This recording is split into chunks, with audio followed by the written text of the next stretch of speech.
ಸುಖವೆಲ್ಲವೂ ದುಃಖವಾಗಿ ಕಾಣುತ್ತಿದೆ ನೋಡ. ಸರ್ವಂ ಬ್ರಹ್ಮವೆಂಬ ನಿನ್ನ ಸೃತಿವಾಣಿಯು ಸತ್ಯವಾದರೆ ದುಃಖವಿಲ್ಲದೆ. ಆನಂದಂ ಬ್ರಹ್ಮ ನೀನೇ ಬ್ರಹ್ಮ ಗುರುಕುಮಾರ ಪಂಚಾಕ್ಷರೀಶ್ವರ. ಪ್ರಾತಸ್ಮರಣೀಯ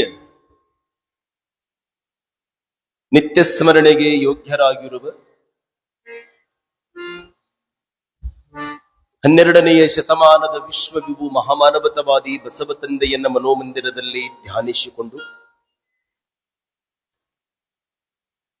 ಶಿವಯೋಗದ ತೂರ್ಯದ ಸೂರ್ಯ ನಿಜ ನಿರ್ವಿಕಲ್ಪ ಸಮಾಧಿಸ್ಥ ಶ್ರೀಮನ್ನ ಮಹಾರಾಜ ನಿರಂಜನ ಜಗದ್ಗುರು ಎಡೆಯೂರಿನ ಒಡೆಯ ಗುರು ತೋಂಟದ ಸಿದ್ಧಲಿಂಗ ಯತಿಗಳ ನಿಜ ನಿರ್ವಿಕಲ್ಪ ಸಮಾಧಿಗೆ ಭಕ್ತಿಯ ಸಾಷ್ಟಾಂಗ ಪ್ರಣಾಮಗಳನ್ನ ಅರ್ಪಿಸಿ, ಹೇಸಿ ಸಂಸಾರವ ದೂರ ಸರಸಿ ಕಾಸಿಲ್ಲದೆ ಭಕ್ತರನ್ನ ಉದ್ಧರಿಸಿ ಧರೆಯೊಳು ಕೀರ್ತಿಯ ಗಳಿಸಿರುವ ಗೋಮಾತೆಯ ಅಂತರಂಗದಳು ನಿಶ್ಚಯಿಸಿ ಗೋಮಾತೆಯ ನಿಲ್ಲುವ ಸ್ಥಳವೇ ಶಿವಕಾರುಣ್ಯ ಸ್ಥಳವೆಂದೆನಿಸಿ ಮಲಾಪಹಾರಣಿಯ ಎಡದಂಡೆಯ ಮೇಲೆ ಗುರು ವಿರಕ್ತರು ಬೆಳೆಯುವ ಶಿವಯೋಗ ಮಂದಿರವನ್ನ ನಿರ್ಮಿಸಿದಂತ ಮಹಾತ್ಮರನ್ನ ರೂಪಿಸಿದ ಪರಮಾತ್ಮನಾದ ಎನ್ನಪ್ಪ ಹಾನಗಲ್ಲ ಗುರುಕುಮಾರ ಮಹಾಶಿವಗಿಗಳವರ ಪವಿತ್ರವಾಗಿರುವಂತ ಯೋಗ ಸಮಾಧಿಗೆ ಭಕ್ತಿಯ ಸಾಷ್ಟಾಂಗ ಪ್ರಣಾಮಗಳನ್ನು ಅರ್ಪಿಸಿ, ಹಾನಗಲ್ಲ ಕುಮಾರ ಮಹಾಶಿವಯೋಗಿಗಳವರ ಜ್ಯೇಷ್ಠ ಶಿಷ್ಯ ಮುಕುಟಮಣಿ ಅಖಂಡ ಬ್ರಹ್ಮಚರ್ಯದ ದಿವ್ಯ ಘನ ತೇಜೋಮೂರ್ತಿ, ಸ್ವಾರ್ಥಕ್ಕಾಗಿ ಬಾಳದೆ ಅಪಕೀರ್ತಿಯನ್ನು ಹೊಂದದೆ ಯಂತ್ರವಸ್ತ್ರ ಧರಿಸದೆ ಪರದೌಷಧಿಯ ಕೊಳ್ಳದೆ ಅನಾಥಾಶ್ರಮವನ್ನ ಕಟ್ಟಿ ಅನಾಥರಿಗೆಲ್ಲ ನಾಥನಾಗಿರುವ ಗದುಗಿನ ಗದ್ದುಗೆಯ ಘನಮೂರ್ತಿ, ಕಾಮಧೇನು ಕಲ್ಪವೃಕ್ಷವಾಗಿರುವ ಪರದೇಶಿ ಪಾಮರರಿಗೆ ಪರಮೇಶ್ವರ ಸರ್ವೇಶ್ವರನಾಗಿರುವ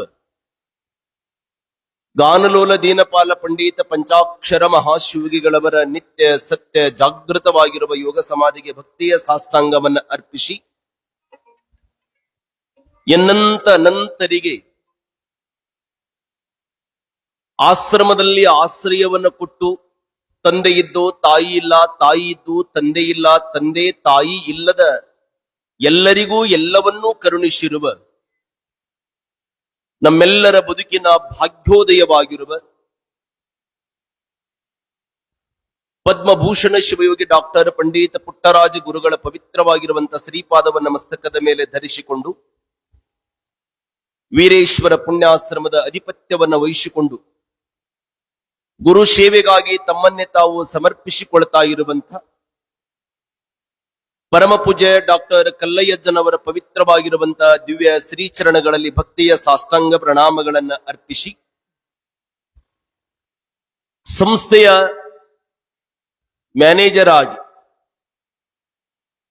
ಮಕ್ಕಳ ಅಭ್ಯುದಯವನ್ನ ನಿತ್ಯಲೂ ದಾಸೋಹವಾಗಲಿ ಎಲ್ಲವನ್ನು ಸಹಿತ ಅಚ್ಚುಕಟ್ಟುತನದಿಂದ ನಿಭಾಯಿಸ್ತಾ ಇರುವಂತವರು ಹಿರಿಯರಾಗಿರುವಂತಹ ಪಂಡಿತ್ ಹೇಮರಾಜ್ ಶಾಸ್ತ್ರಿಗಳು ಹೆಡಿಗೊಂಡವರಲ್ಲೂ ಸಹಿತ ಶರಣುಗಳನ್ನ ಅರ್ಪಿಸಿ, ಅವರೊಂದಿಗೆ ಸಹ ವ್ಯವಸ್ಥಾಪಕರಾಗಿರುವಂತ ಶ್ರೀ ವೇದಮೂರ್ತಿ ಶರಣಯ್ಯ ಬಸವರಾಜ ಸ್ವಾಮಿ ಹಿಡಿಕಿಮಠರವರನ್ನು ಸಹಿತ ಶರಣುಗಳನ್ನ ಅರ್ಪಿಸಿ,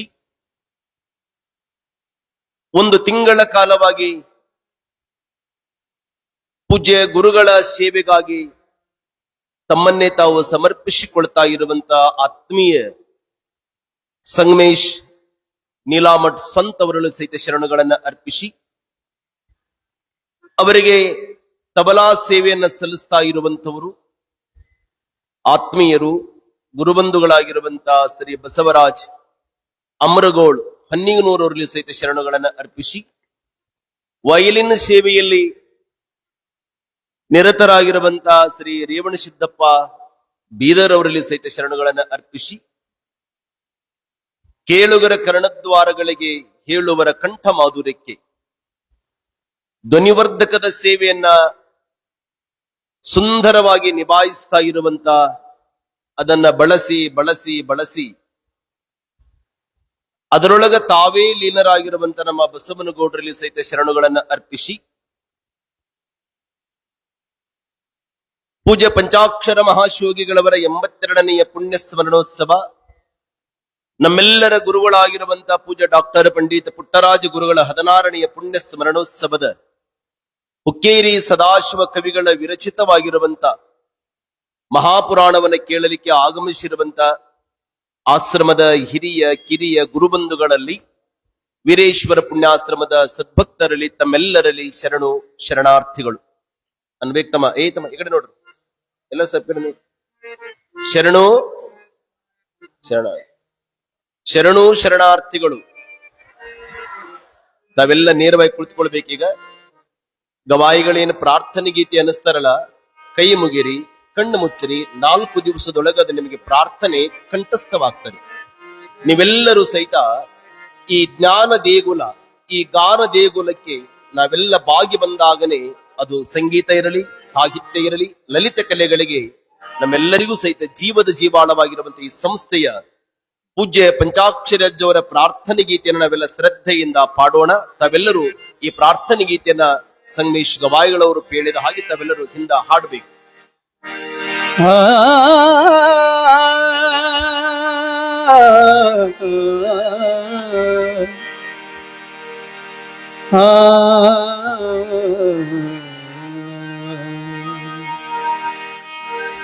ಗಾನ ದೇಗುಲಕ್ಕೆ ಬಾಗಿ ನೀವು ಬನ್ನಿ, ಗಾನ ದೇಗುಲಕ್ಕೆ ಬಾಗಿ ನೀವು ಬನ್ನಿ,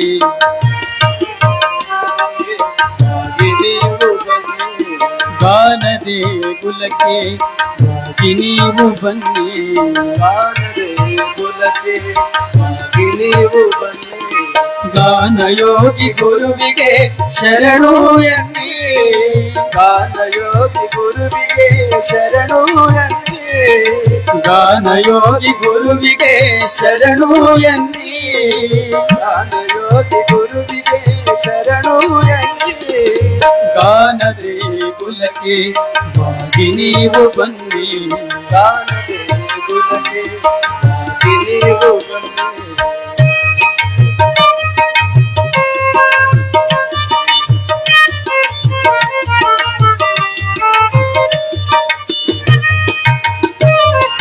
ಕಾಡಶೆಟ್ಟಿಹಳ್ಳಿ ಚರಂತಿ ಮಠದ ಕೀರುತಿ, ಕಾಡಶೆಟ್ಟಿಹಳ್ಳಿ ಚರಂತಿ ಮಠದ ಕೀರುತಿ, ನಿಂದಲೇ ಅಂಧ ಅನಾಥರಿಗೆ ಸ್ಫೂರ್ತಿ,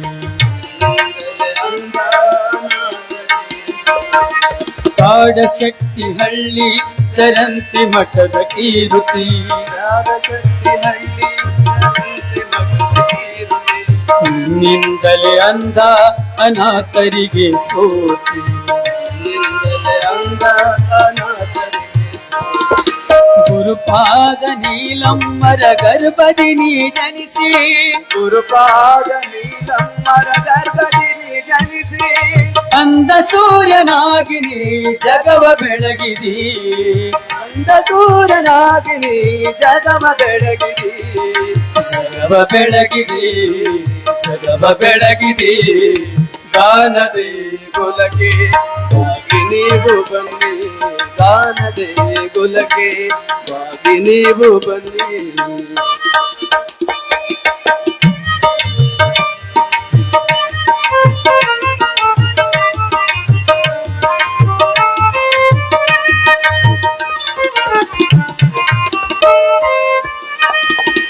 ಸರಿಗಮ ಪದನಿ ಸ್ವರ ನೀನು ಹಾಡಿದೆ, ಸರಿಗಮ ಪದನಿ ಸ್ವರ ನೀನು ಹಾಡಿದೆ, ಕಾರಣಿಕ ಕುಮಾರ ಯೋಗಿಯ ಕೃಪೆಯ ಪಡೆದು, ಕಾರಣಿಕ ಕುಮಾರ ಯೋಗಿಯ ಕೃಪೆಯ ಪಡೆದು, ಸರಿಗಮ ಪದನಿ ಸ್ವರ ನೀನು ಹಾಡಿದೆ, ಸರಿಗಮ ಪದನಿ ಸ್ವರ ನೀನು ಹಾಡಿದೆ, ಕಾರಣಿಕ ಕುಮಾರ ಯೋಗಿಯ ಕೃಪೆಯ ಪಡೆದು, ಕಾರಣಿಕ ಕುಮಾರ ಯೋಗಿಯ ಕೃಪೆಯ ಫಲವೇ. ಬಾಲಕನ ಲೀಲೆಗೈದ ನೀಗತ್ತಿ ಕಾರ್ಯ, ಬಾಲಕನ ಲೀಲೆಗೈದ ನೀಗತ್ತು ಕಾರ್ಯ, ಬಾಲಕನ ಲೀಲೆಗೈದ ನೀಗತ್ತಿ ಕಾರ್ಯ, ಬಾಲಕನ ಲೀಲೆಗೈದ ನೀಗತ್ತು ಕಾರ್ಯ. ಉಭಯ ಗಾನ ಸಂಗೀತ ಗಾಯನಾಚಾರ್ಯ, ಉಭಯ ಗಾಯನ ಸಂಗೀತ ಗಾಯನಾಚಾರ್ಯ, ಗಾಯನಾಚಾರ್ಯ ಗಾಯನಾಚಾರ್ಯ. ಗಾನದೇ ಕುಲಗೆ ಬಾಗಿ ನೀವು ಬನ್ನಿ, ಗಾನದೇ ಕುಲಗೆ ಬಾಗಿ ನೀವು ಬನ್ನಿ.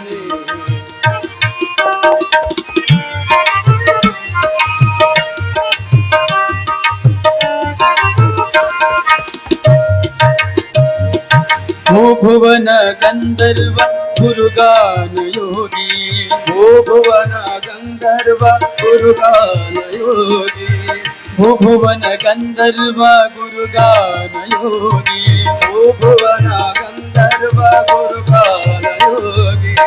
ಕಾಲಲಿಂಗ ಪೂಜೆ ನಿರತ ಶಿವಯೋಗಿ, ಕಾಲಲಿಂಗ ಪೂಜೆ ನಿರತ ಶಿವಯೋಗಿ.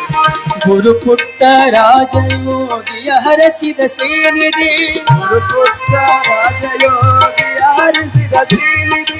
ಭೀಷ್ಮಗಾಯನ ಪಾಡಿದ ಸ್ವರಯೋಗ ಸನ್ನಿಧಿ, ಭೀಷ್ಮಗಾಯನ ಪಾಡಿದ ಸ್ವರಯೋಗ ಸನ್ನಿಧಿ, ಸ್ವರಯೋಗ ಸನ್ನಿಧಿ, ಸ್ವರಯೋಗ ಸನ್ನಿಧಿ. ಗಾನದೇ ಕುಲಗೆ ಬಾಗಿ ನೀವು ಬನ್ನಿ, ಗಾನದೇ ಕುಲಗೆ ಬಾಗಿ ನೀವು ಬನ್ನಿ.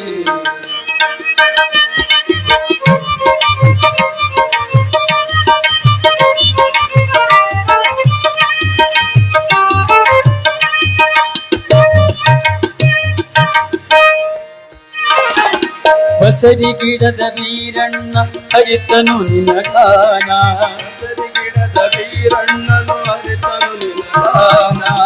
ಅರ್ಪಿಸಿದನು ಪುಣ್ಯಾಶ್ರಮಕ್ಕೆ ಭೂದಾನ, ಅರ್ಪಿಸಿದನು ಪುಣ್ಯಾಶ್ರಮಕ್ಕೆ ಭೂದಾನ. ಬಸರಿ ಗಿಡದ ವೀರಣ್ಣ ಹರಿತನು ನಿನಗಾನ, ಬಸರಿ ಗಿಡದ ವೀರಣ್ಣ ಹರಿತನು ನಿನಗಾನ. ಅರ್ಪಿಸಿದನು ಪುಣ್ಯಾಶ್ರಮಕ್ಕೆ ಭೂದಾನ, ಅರ್ಪಿಸಿದನು ಪುಣ್ಯಾಶ್ರಮಕ್ಕೆ ಭೂದಾನ.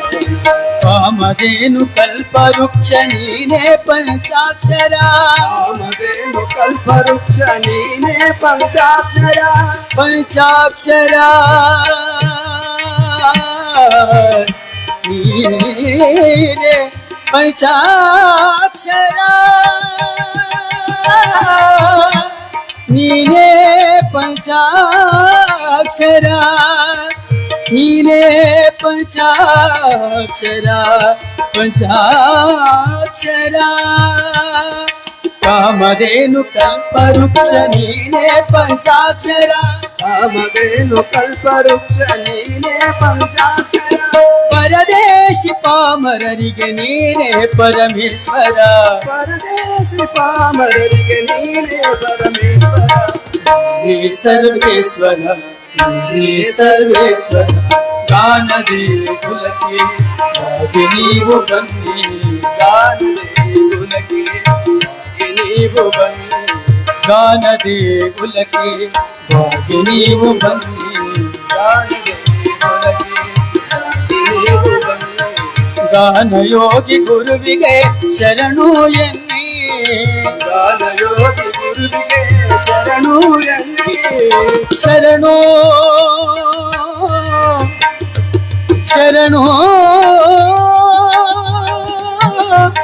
ಶರಣಾರ್ಥಿ, ಶರಣೋ ಶರಣಾರ್ಥಿ, ಶರಣೋ ಶರಣಾರ್ಥಿ, ಶರಣೋ ಶರಣಾರ್ಥಿ.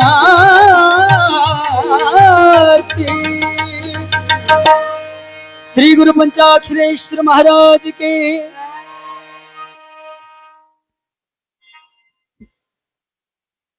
ಬರಿಯ ಮನೆಯ ಕೊಡುವರಲ್ಲದೆ ಲೋಕದೊಳಗೆ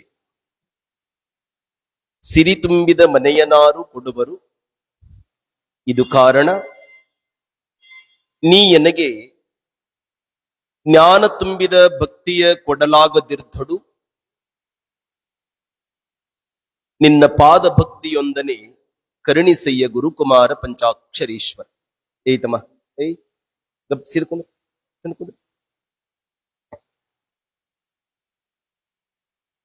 ಪುಣ್ಯಾಶ್ರಮದ ಈ ಪುಣ್ಯದ ಆಲಯದೊಳಗ ದೊಡ್ಡಜ್ಜವರ ಸಣ್ಣಜ್ಜವರ ಪುಣ್ಯ ಸ್ಮರಣೋತ್ಸವದ ಸ್ವರ ಶ್ರದ್ಧಾಂಜಲಿಯ 2ನೇ ದಿನದ ಈ ಮಹಾಪುರಾಣದಲ್ಲಿ ನಾವೆಲ್ಲ ಭಾಗಿಗಳಾಗಿದೆ. ಪೂಜ್ಯ ಗುರುಗಳ ಒಂದು ವಚನ ಇದು. ಈ ಜಗತ್ತಿನೊಳಗ ತುಂಬಿದ ಮನೆಯನ್ನ ಯಾರೂ ಕೊಡೋದಿಲ್ಲ ಅಂತಾರೆ ಅಜ್ಜೋರು. ಐಶ್ವರ್ಯ ತುಂಬಿದ ಮನೆಯನ್ನ ಯಾರೂ ಕೊಡೋದಿಲ್ಲ. ಜಗತ್ತೂ ಬಹಳ ವಿಸ್ಮಯವಾಗಿದೆ. ನಮ್ಮವರನ್ನೋರು ಸ್ವಾರ್ಥದ ಬದುಕಿನೊಳಗೆ ನಿಂತುಕೊಂಡಿರಬೇಕಾದರೆ, ಜೀವನದ ಯಶೋಗಾಥೆ ನಡೆಯಬೇಕಾದರೆ, ನಮ್ಮೆಲ್ಲರ ಬದುಕು ದಿವ್ಯತೆಯ ಕಾಣಬೇಕಾದರೆ, ಜೀವನ ಸತ್ಯ ಪದದಲ್ಲಿ ನಡೆಯಬೇಕಾದರೆ ಅದಕ್ಕೆ ಮುಖ್ಯ ಕಾರಣ ಏನ್ ಬೇಕು ಅಂದ್ರೆ ಗುರುಪಾದವೇ ಅದಕ್ಕೆ ಮುಖ್ಯ ಕಾರಣ ಅನ್ನೋದನ್ನ ಅಜ್ಜೋರು ತಮ್ಮ ನುಡಿಗಡಣದಲ್ಲಿ ನಮಗೆಲ್ಲ ವಿಚಾರವನ್ನ ತಿಳಿಸ್ಕೊಂತ ಬರುತ್ತಾರೆ. ಅವರ ಒಂದು ಪಾದ ಕೃಪೆ ಇತ್ತು ಅಂದ್ರೆ ಏನೆಲ್ಲವನ್ನ ಸಂಪಾದನೆ ಮಾಡಬಹುದು ಅನ್ನೋದನ್ನ ಅಜ್ಜೋರು ನಮಗೆಲ್ಲ ಭರವಸೆ ಕೊಡ್ತಾರಂದ್ರೆ ಆ ಮಾತುಗಳು ನಮ್ಮ ಬದುಕಿಗೆ ಬೆಳಕ ನೀಡ್ತಾರೆ. ಪೂಜ್ಯ ಗುರುಗಳ ಸಾಹಿತ್ಯದೊಳಗ ಭಕ್ತಿಯ ನಿರ್ಭರತೆ ಇದೆ, ಭವ್ಯ ಬದುಕಿಗೆ ಒಲವಿದೆ, ಛಲವಿದೆ, ಜೀವನಕ್ಕೆ ಉತ್ಸಾಹ ಇದೆ. ನಮ್ಮ ಗುರುಗಳು ಬರೆದ ಸಾಹಿತ್ಯ ಅಂದ್ರೆ ತಾವೆಲ್ಲ ಗಮನ ಕೊಟ್ಟು ಕೇಳಬೇಕು. ಸಾಹಿತ್ಯದೊಳಗ 2 ಪ್ರಕಾರ, ಒಂದು ಕಾಯ ಸಾಹಿತ್ಯ, ಇನ್ನೊಂದು ಜೀವ ಸಾಹಿತ್ಯ. ಕಾಯ ಸಾಹಿತ್ಯ ಅಂದ್ರೆ ಆ ವ್ಯಕ್ತಿ ಅನಾಚಾರಿಯಾಗಿರಲಿ, ದುರಾಚಾರಿಯಾಗಿರಲಿ, ದುರ್ವ್ಯಸನಿಯಾಗಿರಲಿ, ಕಪಟಿಯಾಗಿರಲಿ, ನಾಟಕಕಾರನಾಗಿರಲಿ, ಅವನನ್ನ ಕುರಿತು ಒಂದಿಷ್ಟು ದುಡ್ಡು ಕೊಡ್ತಾರ ಅಂತ ತಿಳ್ಕೊಂಡು ವರ್ಣನೆಯನ್ನ ಮಾಡೋದಕ್ಕೆ ಏನಂತಾರೆ, ಇದಕ್ಕೆ ಕಾಯ ಸಾಹಿತ್ಯ ಅಂತ ಕರೀತಾರೆ. ನೋಡಾಕ ನೀರಿನ ಹಣ್ಣಿನ ಹಂಗ ಕಲರ್ ಇರ್ತದ. ಯಾವ ಕಲರ್? ನೀರ್ಲ ಹಣ್ಣಂಗ ಹಂಚಿದ್ದಂಗಿರ್ತಾರ. ಹೆಂಗದರಿ ಕಲರ್ ಅಂತ ಕೇಳಿದ್ರೆ ಹೆಂಗದರಿ? ನಡುದರ ನಡು ಸಣ್ಣ ಪುದುಮ ಜಾತಿಯ ಹಣ್ಣ. ನಡುದರ ನಡು ಸಣ್ಣ ಪುದುಮ ಜಾತಿಯ ಹಣ್ಣ ಅಂತ ಬರೀತಾರ. ಜೀವನದೊಳಗ ಈ ಶರೀರವನ್ನ ಕುರಿತು ವರ್ಣನೆ ಮಾಡೋದಕ್ಕೆ ಏನಂತಾರೆ, ಇದಕ್ಕೆ ಕಾಯ ಸಾಹಿತ್ಯ ಅಂತಾರೆ. ಜೀವ ಸಾಹಿತ್ಯ ಅಂದ್ರೆ ಅವರು ನಡೆದು ಬಂದ ದಿವ್ಯ ಪಥ, ಅವರ ಸಮಾಜಕ್ಕಾಗಿ ಸವಿಸಿದ ತನುಮ, ಶಿವಯೋಗಕ್ಕಾಗಿ ಮೀಸಲಿರಿಸಿದ ಮನವನ್ನ ಕುರಿತು ಸಾಹಿತ್ಯದೊಳಗೆ ಹಿಡಿಯೋದಕ್ಕೆ ಏನಂತಾರ, ಅದಕ್ಕೆ ಜೀವ ಸಾಹಿತ್ಯ ಅಂತ ಕರೀತಾರೆ. 900 ವರ್ಷಗಳ ಹಿಂದೆ ಕನ್ನಡ ಸಾರಸ್ವತ ಲೋಕದಲ್ಲಿ ಮೊಟ್ಟ ಮೊದಲು ಮಹಿಳಾ ಕುಲದಲ್ಲಿ ವಚನವನ್ನ ಬರೆದಂತ ವಚನದ ಕವಿತ್ರಿ ಅಂದ್ರೆ ಮಹಾದೇವಿ ಅಕ್ಕ. ಜೀವ ಸಾಹಿತ್ಯವನ್ನ ಕುರಿತು ಸಂಬೋಧನೆಯನ್ನು ಒಂದು ವಚನ ಬರಿತಾಳೆ. ಕಾಯವು ಕರ್ರನೆ ಕಂಜಿದಡೆಯನಯ್ಯ, ಕಾಯವು ಮಿರ್ರನೆ ಮಿಂಚಿದಡೆಯನಯ್ಯ, ಚನ್ನ ಮಲ್ಲಿಕಾರ್ಜುನನಿಗೆ ಒಲಿಯದ ಕಾಯ ಹೇಗಿದ್ದಡೇನು ಎಂತಿದ್ದಡೇನು ಅಂತ ಬರೀತಾಳೆ ಅಕ್ಕ ಮಹಾದೇವಿ. ಕಾಯ ಹಾಗಿದ್ದರೆ ಏನು? ಆ ದೇವನಿಗೆ ಅರ್ಪಣವಾಗದೆ ಇರುವಂತ ಕಾಯ ಅದು ಕಾಯವೇ ಅಲ್ಲ ಅನ್ನೋದನ್ನ ಮಹಾದೇವಿ ಅಕ್ಕ ಬರಿತಾಳೆ. ಹಾಗೆ ಪೂಜ್ಯ ಗುರುಗಳು ಬರೆದಂತ ಈ ವಚನ ಸಾಹಿತ್ಯ ಇದು ಕಾಯ ಸಾಹಿತ್ಯವನ್ನ ಬಿಂಬಿಸುವ ಸಾಹಿತ್ಯವಲ್ಲ, ಜೀವ ಸಾಹಿತ್ಯವನ್ನ ಬಿಂಬಿಸುವ ಸಾಹಿತ್ಯವನ್ನ ಈ ನಾಡಿಗೆ ನೀಡಿದವರು ಯಾರಂದ್ರೆ ಅದು ಪರಮ ಪೂಜ್ಯ ಪುಟ್ಟರಾಜ ಗುರುಗಳು ಅನ್ನೋ ತಾವೆಲ್ಲ ನೆನಪಿಟ್ಟುಕೊಳ್ಬೇಕು. ಅದನ್ನೇ ಇವತ್ತು ಸದಾಶಿವ ಕವಿಗಳವರು ಪೀಠಿಕಾ ಅಧ್ಯಾಯವನ್ನ ಹಿಡಿದುಕೊಂಡು ಒಟ್ಟಾರೆಯಾಗಿ 19 ಸಂಧಿ ಪೀಠಿಕಾ ಅಧ್ಯಾಯವನ್ನು ಹಿಡಿದುಕೊಂಡು 20 ಸಂಧಿಗೆ ಈ ಮಹಾಪುರಾಣವನ್ನ ರಚನೆ ಮಾಡ್ತಾರೆ. ಒಟ್ಟಾರೆಯಾಗಿ 787 ನುಡಿಗಳಿಗೆ ನುಡಿಯ ಗುಡಿಯ ತೋರಣವನ್ನ ಸದಾಶಿವ ಕವಿಗಳು ಕಟ್ತಾರೆ. ಪಂಚಾಕ್ಷರಿ ಅಜ್ಜೋರ ಮಹಾಪುರಾಣ ಅಂದ್ರ ಬಹಳ ನೆನಪಿಟ್ಟುಕೊಳ್ಬೇಕು ತಾವೆಲ್ಲ. ಈ ಜಗತ್ತಿನೊಳಗ ಗ್ರಂಥಗಳು ಬೇರೆ, ಪುಸ್ತಕ ಬೇರೆ. ಕೆಲವೊಂದಿಷ್ಟು ಗ್ರಂಥಗಳನ್ನ ನಾವೆಲ್ಲ ಓದಬೇಕಾಗಿತ್ತು ಅಂದ್ರೆ, ಪಠಣ ಮಾಡಬೇಕಾಗಿತ್ತಂದ್ರೆ ಸ್ನಾನವನ್ನ ಮಾಡಿ ಮೈ ಶುಚಿ ಮನಶುಚಿಯಿಂದ ಆ ಗ್ರಂಥವನ್ನು ನಾವೆಲ್ಲ ಓದ್ಬೇಕಾಗ್ತದೆ. ಇನ್ನು ಕೆಲವೊಂದಿಷ್ಟು ಗ್ರಂಥಗಳನ್ನ, ಪುಸ್ತಕಗಳನ್ನ ಮುಟ್ಟಿದ ಮೇಲೆ ಕೈ ತೊಳ್ಕೊಳ್ಳೋದಲ್ಲ, ಸ್ನಾನನೇ ಮಾಡಬೇಕು ಅನ್ನುವಂತ ಕೆಲವೊಂದಿಷ್ಟು ಗ್ರಂಥಗಳಿರ್ತಾವೆ, ಪುಸ್ತಕಗಳಿರ್ತಾವೆ. ಸ್ನಾನವನ್ನ ಮಾಡಿ ಮಡಿಯಿಂದ ಮುಟ್ಟುವಂತ ಈ ಗ್ರಂಥ ಅಂದ್ರೆ ಅದು ಗಾನುವಿಗೆ ಪಂಚಾಕ್ಷರಿ ದೇವರ ಮಹಾಪುರಾಣ ಅನ್ನೋ ತಾವೆಲ್ಲ ಗಮನದಲ್ಲಿ ಇಟ್ಟುಕೊಳ್ಬೇಕಾಗ್ತದೆ. ಇವತ್ತ ಆಧುನಿಕ ದಿನಮಾನದಲ್ಲಿ ನಾವೆಲ್ಲ ಎಂತ ಸಾಹಿತ್ಯಕ್ಕೆ ಇವತ್ತ ಪ್ರೀತಿಯಾಗಿದ್ದೇವೆ ಅಂದ್ರೆ, ಯಾರು ಒಬ್ಬವ ಒಂದು ಗ್ರಂಥ ಬರೆದ. ಅದು ಏನು ಗ್ರಂಥ ಅಂದ್ರೆ, ಒಬ್ಬ ಹುಡುಗ ಒಂದು ಹುಡುಗಿಯನ್ನ ಪ್ರೀತಿಸಿ ಮದುವೆಯಾದ ಅನ್ನೋ ವಿಷಯವನ್ನ 400 ಪೇಜ್ ಬರೆದ. ಅದಕ್ಕೆ 1000 ರೂಪಾಯಿ ಬೆಲೆ ಕಟ್ಟಿದ. ಕನ್ನಡ ಪುಸ್ತಕ ಅಂದ್ರೆ ಸುಮ್ಮನೆಯಲ್ಲ. ರಾವಣನ ಹೆಂಡತಿ ಮಂಡೋದರಿ, ಎಂತಮ್ಮ? ರಾವಣನ ಹೆಂಡತಿ ಮಂಡೋದರಿ ಕನ್ನಡ ಪುಸ್ತಕವನ್ನ ಕೊಂಡೋದಿರಿ ಅಂತ. ಈ ಪುಸ್ತಕ ಇವ ಕನ್ನಡದೊಳಗೆ ಬರೆದಾನೆ. 400 ಪೇಜ್ ಬರದಾನ, 1000 ರೂಪಾಯಿ ಫೀಸ್ ಇಟ್ಟಿದ್ದಾನೆ. ಎಲ್ಲರೂ ತೆಗೆದುಕೊಂಡು 400 ಪೇಜಿನ ಅರ್ಥವನ್ನ 3 ಮಾತಿನೊಳಗೆ ಹೇಳಬೇಕು. ತಿಳುವಳಿಕೆ ಇದ್ದಾವ ಅದನಂದ, ನೀ ಏನು ಬಹಳ ದೊಡ್ಡ ಬರದಿಯೋ ಮಾರಾಯ, ಅದ್ರಾಗ ಏನದ, ದಾರಿಯಲ್ಲಿ ಸಿಕ್ಕಳು ನನ್ನ ನೋಡಿ ನಕ್ಕಳು ನನಗೆ ಈಗ 3 ಮಕ್ಕಳು ಅಂದ.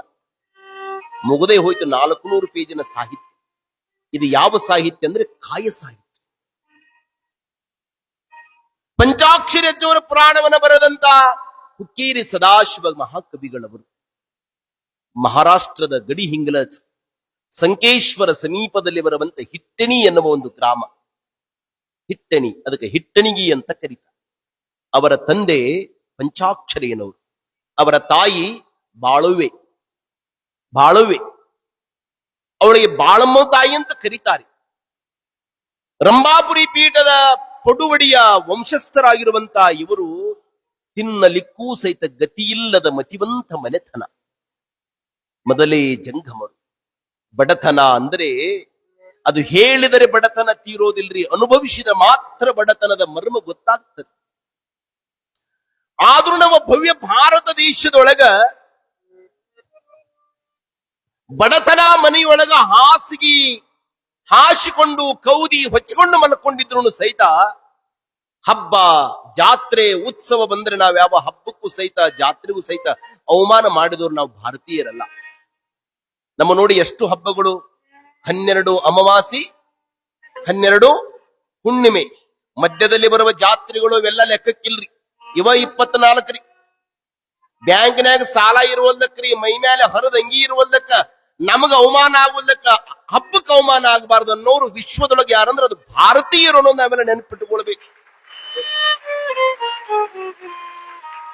ಅದು ಬಂಗಾರ ಎಟ್ಟರೆ ಯಾಕಾಗೋಲ್ಲಕ್ರಿ, ಮಾನ ಹೋಗೋಲ್ಲಕ್ಕ, ಆದ್ರ ಅಭಿಮಾನ ಬಿಡಬಾರದು ಅನ್ನೋದು ಭಾರತೀಯರು ನಾವು. ಇಂಥ ಬಡತನದ ಮನೆತನದೊಳಗಿರತಕ್ಕಂತ ಹಿಟ್ಟಣಿಯೊಳಗ ಪಂಚಾಕ್ಷರೇನವರು ಮತ್ತು ಬಾಳುವಿಗೆ ಅಪರೂಪದ ಒಬ್ಬ ಪುತ್ರ ರತ್ನ ಜನನವಾದ. ಅವನಿಗೆ ಶಿವನ ಕೃಪೆಯಿಂದ ಹುಟ್ಟಿದ್ದರಿಂದ, ಸದಾಶಿವನ ಧ್ಯಾನವನ್ನ ಮಾಡಿದ್ದರಿಂದ ಹುಟ್ಟಿದ್ದರಿಂದ ಆತನಿಗೆ ಸದಾಶಿವಯ್ಯ ಅಂತ ಹೆಸರಿಡ್ತಾರೆ. ಅವರು ಆ ಬದುಕಿನೊಳಗ ಹಿಟ್ಟನ್ನ ಬೇಡಿ ಜೀವನವನ್ನು ನಡೆಸ್ತಾ ಇರಬೇಕಾದ್ರೂ ಸಹಿತ ಹೊಟ್ಟೆ ತುಂಬಲಾರದಕ್ಕೆ ಆ ಹಿಟ್ಟಣಿ ಗ್ರಾಮವನ್ನ ಬಿಟ್ಟು ನೇರವಾಗಿ ಹುಕ್ಕೇರಿಗೆ ಬರ್ತಾರೆ. ಹುಕ್ಕೇರಿ ಒಳಗ ಅಲ್ಲಿ ಹಾವೇರಿ ಮಠ ಅಂತಿದೆ, ಅದರ ಜೊತೆಗೆ ವಿರಕ್ತ ಮಠ ಅಂತನೂ ಇದೆ. ಅಲ್ಲಿ ಇಲ್ಲಿ ಬೇಡಿ ಬದುಕನ್ನ ಕಟ್ಟಿಕೊಂಡು ಮಗನಿಗೆ ಓದಿಸಬೇಕು ಅನ್ನುವ ಸಂಕಲ್ಪವನ್ನ ಮಾಡಿಕೊಂಡು ಚೆನ್ನಾಗಿ ಓದಿದಂತ ಮಗ ಮುಂದೆ 1906ನೇ ಇಸ್ವಿಯೊಳಗ ಬಾಗಲಕೋಟೆಯೊಳಗ ಬಿದ್ದಾಗ ಬೀಳೂರು ಬಸವನನ್ನ ನೆನೆಬೇಕು ಅನ್ನುವ ಹಂಗ ಬೀಳೂರು ಗುರುಬಸವ ಮಹಾಸ್ವಾಮಿಗಳು ಬಸವೇಶ್ವರ ವಿದ್ಯಾವರ್ಧಕ ಒಂದು ಶಿಕ್ಷಣ ಸಂಸ್ಥೆಯನ್ನ ತೆಗಿತಾರೆ. ಆ ಶಿಕ್ಷಣ ಸಂಸ್ಥೆಯೊಳಗ ಸಂಸ್ಕೃತವನ್ನ, ವೇದವನ್ನ, ಆಗಮವನ್ನ ಅಮರಕೋಶವನ್ನ ಕಲಿಬೇಕು ಅಂತ ತಿಳ್ಕೊಂಡು ಪ್ರವೇಶವನ್ನ ಪಡ್ಕೊಂತಾರೆ ಈ ಸದಾಶಿವ ಕವಿಗಳು. ಅಲ್ಲೇ ಅಧ್ಯಯನವನ್ನ ಮಾಡ್ತಾರೆ. ಆದ್ರೂ ಸಹಿತ ಜ್ಞಾನದ ದಾಹ ಇನ್ನು ತುಂಬಲಿಲ್ಲ. ಅವ್ರು ಇನ್ನೂ ಕಲಿಬೇಕು ಅಂತ ತಿಳ್ಕೊಂಡು ಕಾಸಿಗೆ ಹೋಗ್ತಾರೆ. ಕಾಸಿಯೊಳಗ ಜಂಗಮ ಮಾಡಿ ಮಹಾಮಠದಲ್ಲಿ ವಾತ್ಸವ್ಯವನ್ನ ಮಾಡಿ ಆ ಕಾಸಿಯೊಳಗ ಶಾಸ್ತ್ರೀಯನವ ಪದವಿಯನ್ನ ಪಡ್ಕೊಂಡು ಮುಂದೆ ಅವರು ಏನಾದ್ರೂ ಮಾಡಬೇಕು ಬದುಕಿನೊಳಗ ಅಂತ ತಿಳ್ಕೊಂಡು 1926ನೇ ಇಸ್ವಿಯೊಳಗ ಹುಬ್ಬಳ್ಳಿಯೊಳಗ 3000 ಮಠದ ಗಂಗಾಧರ ಜಗದ್ಗುರು ಮಹಾಸನ್ನಿಧಿಯವರ ಸಂಸ್ಕೃತ ಪಾಠಶಾಲೆಯೊಳಗ ವೇದ ಆಗಮ ಸಂಸ್ಕೃತದ ಉಪನ್ಯಾಸಕರಾಗ್ತಾರೆ. ಇನ್ನೂ ಸಹಿತ ಕಲಿಯಬೇಕು ಅನ್ನುವ ಹಂಬಲದೊಂದಿಗೆ ಶಿವಯೋಗ ಮಂದಿರದ ಪುಣ್ಯ ಪರಿಸರದೊಳಗೆ ಅರಳುತ್ತಾರೆ ಸದಾಶಿವ ಕವಿಗಳು. ಮುಂದೆ ಅವರಿಗೆ ಮದುವೆಯಾಗ್ತದೆ. ಅವರ ಹೆಂಡತಿ ಹೆಸರು ಮುರಿಯವ್ವ ಅಂತ ಹೇಳಿ. ಮುರಿಯವ್ವ ಅವರ ಸಂಸಾರ ಜೀವನ ನಡೆಸಿರಬೇಕಾದರೆ ಅವರಿಗೆ ಅಪರೂಪದ ಪುತ್ರರತ್ನರು ಜನನವಾಗ್ತಾರೆ. ಒಬ್ಬನಿಗೆ ಗಂಗಾಧರ ಅಂತ ಹೆಸರಿಡುತ್ತಾರೆ, ಮಗಳಿಗೆ ತಾಯಿಯ ಹೆಸರಾಗಿರುವಂತ ಬಾಳುವ ಅಂತ ಹೆಸರಿಡುತ್ತಾರೆ. ಹೀಗೆ ಅವರ ಬದುಕು ಸುಂದರವಾಗಿ ನಡೀತಾ ಇರಬೇಕಾದರೆ ಸಂಸ್ಕೃತ ಪಂಡಿತರು, ಕನ್ನಡ ಪಂಡಿತರಾಗಿರುವಂತ ಸದಾಶಿವ ಕವಿಗಳು 10 ಗ್ರಂಥಗಳನ್ನು ಬರೀತಾರೆ. ಚಿತ್ತರಿಗಿ ಕನ್ನಡ ನೀತಿ ಶತಕಗಳು, ತಾಳಿಕೋಟೆಯ ಕಾಸರತೀಶ್ವರ ಮಹಾಪುರಾಣ, ಅಥಣಿ ಮುರುಗೇಂದ್ರ ಶಿವಯೋಗಿಗಳ ಚರಿತ್ರೆ, ಇಷ್ಟೆಲ್ಲ ಗ್ರಂಥಗಳನ್ನ ಬರೆಯುವುದ್ರ ಜೊತೆಗೇನೆ 10ನೆಯ ಗ್ರಂಥ ಯಾವುದು ಅಂದ್ರೆ ಅದು ಗಾನಯೋಗಿ ಪಂಚಾಕ್ಷರಜ್ಜೋರ ಪುರಾಣವನ್ನೇ ಬರೆದು ಸಾರ್ಥಕವನ್ನ ಪಡ್ಕೊಂಡವರು ಸದಾಶಿವ ಕವಿಗಳವರು. ಈ ನಾಡಿನೊಳಗ ಕವಿಗಳು ಬಹಳ ಮಂದಿ ಅದರ. ಉದ್ದಾಮ ಕವಿಗಳು, ಮುದ್ದಾಮ ಕವಿಗಳಂತ ಇಬ್ಬರು ಅದಾರ. ಏನ್ರಿ? ಉದ್ದಾಮ ಕವಿಗಳು, ಮುದ್ದಾಮ ಕವಿಗಳು. ಉದ್ದಾಮ ಕವಿಗಳು ಯಾರು ಅಂದ್ರೆ ಅದು ರನ್ನ, ಜನ್ನ, ಪೊನ್ನ, ಹರಿಹರ, ರಾಘವಾಂಕ, ಚನ್ನ ಕವಿಗಳು, ಕಲ್ಲಿನಾಥ ಕವಿಗಳು, ಸಿದ್ದಯ್ಯ ಪುರಾಣಿಕರು, ಜೇಚನಿಯವರು, ಪುಟ್ಟರಾಜ ಅಜ್ಜೋರು, ಇವರೆಲ್ಲ ಉದ್ದಾಮ ಕವಿಗಳು. ಅವ್ರದೊಂದು 4 ಸಾಲು ಕದ್ದು, ಇವ್ರದೊಂದು 4 ಸದ್ದು ಕದ್ದು ಮುದ್ದಾಮ ಕವಿಗಳಾದವರೇ ಬಹಳ ಮಂದಿ ಅದಾರೆ. ಸಾಹಿತ್ಯ ಅಂದ್ರೆ ಸುಮ್ಮನೆ ಶಬ್ದಗಳ ರಚನೆ ಎಲ್ಲ. ತರಕಾರಿ ಎಂಬುದಲ್ಲ ಬರೀ ಬದನೆ, ಸಾಹಿತ್ಯ ಎಂಬುದಲ್ಲ ಬರೀ ಶಬ್ದ ರಚನೆ. ಪ್ರತಿಯೊಂದು ಶಬ್ದದಲ್ಲಿರಬೇಕು ಪಾಕ. ಆ ಪಾಕ ಅನುಭವದ ಲೋಕ ಅನ್ನೋದು ಮನಗಣಬೇಕು. ತರಕಾರಿ ತಗೊಂಬ ಅಂದ್ರ ತಡ್ರಿ ತಮ್ಮ, ತರಕಾರಿ ತಗೊಂಬ ಅಂದ್ರ ಮಾರ್ಕೆಟಿಗೆ ಹೋಗಿ ಬರೀ ಬದನಿ ತೀರ್ಕೊಂಡು ಬಂದ್ರೆ ಹೆಂಗ್ರಿ? ತರಕಾರಿ ಅಂದ್ರೆ ಎಲ್ಲಾ ಕೂಡಿಸಿ ತರಬೇಕ್ರಿ. ತರಕಾರಿ ಎಂಬುದಲ್ಲ ಬರೀ ಬದನೆ, ಸಾಹಿತ್ಯ ಎಂಬುದಲ್ಲ ಬರೀ ಶಬ್ದ ರಚನೆ. ಒಂದು ದೊಡ್ಡ ಡಬ್ಬಿ ಒಳಗ ಸಣ್ಣ ಡಬ್ಬಿ ಒಳಗ ಸಣ್ಣ ಡಬ್ಬಿ, ಅದ್ರೊಳಗ ಸಣ್ಣ ಡಬ್ಬಿ, ಅದ್ರೊಳಗ ಸಣ್ಣ ಡಬ್ಬಿ, ಅದ್ರೊಳಗ ಸಣ್ಣ ಡಬ್ಬಿ ಅಂತ ಇದನ್ನ 20 ಪೇಜ್ ಬರೆದ್ರೆ ಹೆಂಗ್ ಮಾಡಿದ್ರಿ? ಸಾಹಿತ್ಯ ಅಂದ್ರೆ ಹ್ಯಾಗ್ರಿ? ಚುಟುಕು ಬ್ರಹ್ಮನಾಗಿರುವಂತ ದಿನಕರ ದೇಸಾಯಿ ಅಂತಾನೆ, ಕವಿಯಲ್ಲ ಮಾರಾಯ ನಾನೊಬ್ಬ ಬಂಗಿ, ಮಡಿವಾಳನು ಹೌದು ತೊಳೆಯುವಿನು ಅಂಗಿ. ಕವಿಯಲ್ಲ ಮಾರಾಯ ನಾನೊಬ್ಬ ಬಂಗಿ, ಮಡಿವಾಳನು ಹೌದು ತೊಳೆಯುವಿನು ಅಂಗಿ. ಒಮ್ಮೊಮ್ಮೆ ತುಂಬುವನು ಕಣಜದಲ್ಲಿ ಕಾಳು, ಆಗಾಗ ನನ್ನ ತಲೆ ಬೋಳು ಅಂತ. ಏನ್ರಿ? ಒಮ್ಮೊಮ್ಮೆ ಕಣಜದಲ್ಲಿ ಕಾಳು ತುಂಬ್ತೀನಿ, ಆಗಾಗ ನನ್ನ ತಲೆ ಏನಾಗ್ತದೆ, ಬೋಳಾಗ್ತದೆ ಅಂತ ಅವ್ರು ಬರೀತಾರೆ. ಹೀಗೆ ಸಾಹಿತ್ಯದ ಸೌಧವನ್ನ ಕಟ್ಟಿ ನಮ್ಮೆಲ್ಲರಿಗೂ ಮಹೋಪಕಾರವನ್ನ ಮಾಡಿದಂತ ಸದಾಶಿವ ಕವಿಗಳನ್ನು ಸಹಿತ ನಾವು ನೆನೆಸಬೇಕಾಗ್ತದೆ. ಸದಾಶಿವ ಕವಿಗಳನ್ನ ಪೂಜ್ಯ ಪುಟ್ಟರಾಜಜ್ಜೋರು 1944ನೇ ಇಸ್ವಿಯೊಳಗೆ ಪೂಜ್ಯ ಪಂಚಾಕ್ಷರಜ್ಜೋರು ಲಿಂಗೈಕ್ಯರ ಆದ ಮೇಲೆ ಪೂಜ್ಯ ಗುರುಗಳು ಸದಾಶಿವಗಳನ್ನ ಕರೆಸಿ 1946-47ನೇ ಇಸ್ವಿಯೊಳಗ ಈ ಪುರಾಣವನ್ನ ರಚನೆ ಮಾಡ್ಲಿಕ್ಕೆ ಹೇಳ್ತಾರೆ. ನೋಡಿ, ಎಂತ ಅಮೋಘವಾಗಿರುವಂತ ಪುರಾಣ, ಇಂಥ ದಿವ್ಯವಾಗಿರುವಂತ ಮಹಾಪುರಾಣವನ್ನು ನಾವೆಲ್ಲ ಇವತ್ತು ಶ್ರವಣ ಮಾಡ್ತಾ ಇದ್ದೇವೆ. ಕೇಳಬೇಕು, ಕೇಳೋದನ್ನ ಚೆನ್ನಾಗಿ ಕೇಳಬೇಕು. ಯಾವುದನ್ನ ಹೆಂಗ್ ಚೆನ್ನಾಗಿ ಕೇಳಬೇಕು? ಹುಬ್ಬಳ್ಳಿ ಸಿದ್ಧಾರೂಢರು ಶಾಸ್ತ್ರವನ್ನ ಹೇಳ್ತಿದ್ರು ಕೈಲಾಸ ಮಂಟಪದೊಳಗೆ. ಅವ್ರ ಶಾಸ್ತ್ರ ಅಂದ್ರೆ 1 ತಿಂಗಳ 2 ತಿಂಗಳ ಅಂತೇನಲ್ಲ, ನಿರಂತರವಾಗಿ ಶಾಸ್ತ್ರ ನಡೀತಾ ಇರೋದು. ಮನೆಯಿಂದ ದಿನ ಒಬ್ಬ ಶಾಸ್ತ್ರ ಕೇಳಕ್ ಹೋಗ್ತಿದ್ದ. ಹೆಂಡತಿ ತಾಕೀತ್ ಮಾಡಿದ್ಲು, ಓಯ್ ನೀ ದಿನ ಶಾಸ್ತ್ರ ಕೇಳಕ್ ಹೋಗ್ತಿಯಲ್ಲ, ಅವ್ ಹೇಳೋರ ಎಲ್ಲಿ ತನಕ ಹೇಳ್ತಾರ, ನೀ ಕೇಳೋರ ಎಲ್ಲಿ ತನಕ ಕೇಳ್ತಿ ಅಂದಕ್ಕೆ. ಇದನ್ನ ಕೇಳಿ ಮನಿಗೆ ಬಾ, ಇಲ್ಲ ಅಂದ್ರ ಕೇಳಿ ಬರ್ಲಿಲ್ಲ ಅಂದ್ರೆ ಅಲ್ಲಿ ಸಿದ್ಧಾರೂಢನಿಂದ ಬೆನ್ನ ಹತ್ತಿ ಹೋಗ ಅಂದಕ್ಕೆ ಹೇಳ್ತಿ. ಮಠಕ್ಕೆ ಬಂದ ಈರೂಢವನ ಬಿಟ್ಟು ಆರೂಢಕ್ಕೇರಿರುವ ಸಿದ್ಧಾರೂಢರನ್ನ ಬಂದು ಕೇಳ್ತಾನ, ಬುದ್ಧಿ ನೀವು ಎಲ್ಲಿ ತನಕ ಹೇಳೋದು, ನಾ ಎಲ್ಲಿ ತನಕ ಕೇಳದ್ರಪ್ಪ ಅಂದ. ಯಾರು ಕೇಳ್ಯಾರೋ ಈ ಮಾತು ಅಂದ್ರು. ಯಪ್ಪಾ ನನ್ನ ಹೆಂಡತಿ ಕೇಳ್ಯಾಳ, ನಾಳಿಗೆ ನಿನ್ನ ಹೆಂಡತಿ ಪ್ರವಚನ ಕರ್ಕೊಂಬಾ ಅಂದ್ರ ಅವ್ರು. ಯಪ್ಪಾಕಿ ಬರೋದಲ್ಲ, ಹೆಂಗ ಮಾಡಿ ಒತ್ತಾಯ ಮಾಡಿ ಕರ್ಕೊಂಡ್ ಬಾ, ಬರಬೇಕಾದ್ರೆ ಎಡಗೈಯಾಗ ಬಲಗೈಯಾಗ ಏನಾದ್ರೂ ಹಿಡ್ಕೊಂಡು ಬಾ ಅಂತ ಹೇಳಿದ್ರು. ಇವ ಬಂದ, ಹೆಂಡತಿ ಕೇಳಿದೇನು ಸಿದ್ಧಾರೂಢನ ಅಂದ. ಕೇಳಿನಿ ಅಂದ. ಏನ್ ಹೇಳಿದ್ರು? ನಿನ್ನೂ ಕರ್ಕೊಂಡ್ ಬಾ, ಅವನ್ನ ಮನಿ ಕರ್ಕೊಂಬ, ನಾ ಮಠಕ್ ಬರಲ್ಲ ಅಂದಕ್ಕೆ. ಅಡ್ಮುಟ್ ಗಿರಾಕಿ ಇಲ್ಲ, ಒಂದು ದಿವಸ ಬಂದಿ ಅಂದ್ರೆ ನಾನು ಸಹಿತ ಸಾಯಿ ತನಕ ಹೋಗೋದಿಲ್ಲ ಅಂದ್. ಸರಿ, ಬರೋದಾದ್ರೆ ಎಡಗೈಯಾಗ ಬಲ್ಲಗೈಯಾಗ ಏನಾದ್ರೂ ತೆಗೆದುಕೊಂಡು ಬಾ ಅಂತ. ಈಗಾಗಿದ್ರ ಎಡಗೈಯಾಗ ವೆನಿಟಿ ಬ್ಯಾಗ್, ಬಲಗೈಯಾಗ ಬಸ್ನಾಗ ಆಧಾರ್ ಕಾರ್ಡ್. ಹೆಣ್ಮಗಳು ಏನು ತೆಗೆದುಕೊಂಡು ಹೋಗ್ಬೇಕು? ಒಂದು ಕೈ ಒಳಗ ಮಣ್ಣು ಹಿಡ್ಕೊಂಡು, ಒಂದು ಕೈ ಒಳಗ ರೊಟ್ಟಿ ಮಾಡುವಂತ ಹಿಟ್ಟು ಹಿಡ್ಕೊಂಡು ಸಿದ್ಧಾರೂಢರ ಸನ್ನಿಧಿಗೆ ಬಂದು ಸಿದ್ಧಾರೂಢರು ಕೇಳಿದ್ರು, ಏನವ ನಿನ್ನ ಗಂಡಗ ಪ್ರಶ್ನೆ ಮಾಡಿದಿ ಅಂತಲ್ಲ? ಹೌದ್ರಿ. ನೀವು ಹೇಳೋದು ಎಲ್ಲಿ ತನಕ ಹೇಳೋದ್ರಿ, ಇವ ಎಲ್ಲಿ ತನಕ ಕೇಳೋದು? ಏನ್ ತಂದಿಯವ ಕೈಯಾಗ ಅಂದ್ರು ಸಿದ್ಧಾರೂಢರು. ಯಪ್ಪಾ, ಈ ಕೈಯಾಗ ಮಣ್ಣು ತಂದೀನಿ, ಈ ಕೈಯಾಗ ಹಿಟ್ಟು ತಂದೀನಿ. ಸಿದ್ಧಾರೂಢರು ಹೇಳಿದ್ರು, ನೋಡವ, ಹಿಟ್ಟಿರೋ ತನಕ ರೊಟ್ಟಿ ಮಾಡಬೇಕು, ಮಣ್ಣಾಗ ಸೇರೋ ತನಕ ಪುರಾಣ ಕೇಳ್ಬೇಕು ನಡಿ ಅಂದ್ರ ಅವ್ರು. ಮಣ್ಣಾಗ ಹೋಗೋ ತನಕ ಕೇಳೋದೇ ಕೇಳೋದೇ ಕೇಳ. ನಿನ್ನೆ ಕಡೆದ ಮಜ್ಜಿಗೆ ಇಂದು ಕಾಯಿಸಿದ ಹಾಲಿಗೆ ಹೆಪ್ಪ, ಮುನ್ನಿನವರ ಅನುಭವ ಇಂದಿನವರ ಅನ್ನಕ್ಕೆ ಉಪ್ಪು. ಮುನ್ನಿನವರ ಬಗ್ಗೆ ಚಿಂತಿಸದವ ಇಂದಿನವರ ಬಗ್ಗೆ ಎಂತು ವಿಚಾರಿಸುವನು ಸ್ವತಂತ್ರ ಧೀರ ಸಿದ್ದೇಶ್ವರ. ಸಿದ್ದೈ ಪುರಾಣಿಕರಲ್ಲಿ ನಿನ್ನೆ ಕಡೆದ ಮಜ್ಜಿಗೆ ಇಂದು ಕಾಯಿಸಿದ ಹಾಲಿಗೆ ಹೆಪ್ಪ. ಇವತ್ತು ತಾಜಾ ಮೊಸರು ತಾಜಾ ಮಜ್ಜಿಗೆ ಸಿಗಬೇಕಾಗಿತ್ತು ಅಂದ್ರೆ ಇವತ್ತಿನ ಬಿಸಿ ಹಾಲಿಗೆ ಅದನ್ನ ಹಾಕಿದ್ರೆ ನಾಳೆಗೆ ಸಿಗ್ತದ ಅನ್ನೋದು ನೆನಪಿಟ್ಟುಕೊಳ್ಬೇಕಲ್ರಿ.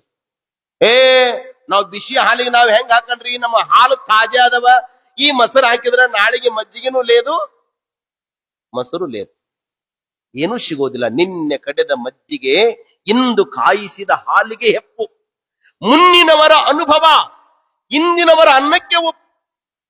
ಅಂತ ಒಂದು ಪರಮ ಜ್ಞಾನಿಯಾಗಿರುವಂತ ಪಂಚಾಕ್ಷರ ಮಹಾಶೋಗಿಗಳವರ ಬದುಕು ನಮ್ಮೆಲ್ಲರ ಬದುಕಿಗೆ ಅದು ಆಶ್ರಯವಾಗಿದೆ. ಹೀಗೆ ಸದಾಶಿವ ಕವಿಗಳು ಈ ಮಹಾಪುರಾಣವನ್ನ ಅದ್ಭುತವಾಗಿ ನಮಗೆಲ್ಲ ರಚನೆ ಮಾಡಿ ಕೊಟ್ಟಿದ್ದಾರೆ. ಅದನ್ನು ಕೇಳೋದು ಒಂದು ಕ್ಷಣ ಮನಸ್ಸಿಗೆ ಆನಂದವಾಗುವ ಹಾಗೆ ಕೇಳೋದ್ರಿಂದ ಮನಸ್ಸು ನಿರ್ಮಲಗೊಳ್ಳುತ್ತೆ. ಹ್ಯಾಗ್ರಿ, ಪಾಂಡಿಚೇರಿ ಒಳಗೊಬ್ಬರು ಅರವಿಂದ ಮಹರ್ಷಿಗಳಂತಿದ್ರು, ಪರಮಜ್ಞಾನಿಗಳು.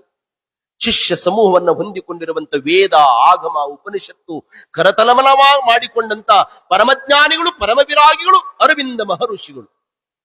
ಬಿಳಿ ಗಡ್ಡ, ವಯೋವೃದ್ಧ, ಜ್ಞಾನವೃದ್ಧ, ಪರಮ ತಪಸ್ಸು. ನಿತ್ಯಲೂ ಅವರ ಪ್ರವಚನ ನಡೀತಾ ಇತ್ತು. ಹೀಗೆ ಒಂದು ದಿವಸ ಶಿಷ್ಯ ಕೇಳ್ತಾನೆ, ಏನ್ರಿ ಬುದ್ಧಿ, ಸಂಜೆ ಆದ ತಕ್ಷಣ ಒಂದು ತಾಸು ಬಂದು ನಿಮ್ಮ ಮುಂದೆ ಕುಂತ್ಕೊಂಡು ನಾವು ಪ್ರವಚನ ಕೇಳ್ಬೇಕು, ಕೇಳೋದ್ರಿಂದ ಏನ್ ಲಾಭ ಅಂದವ.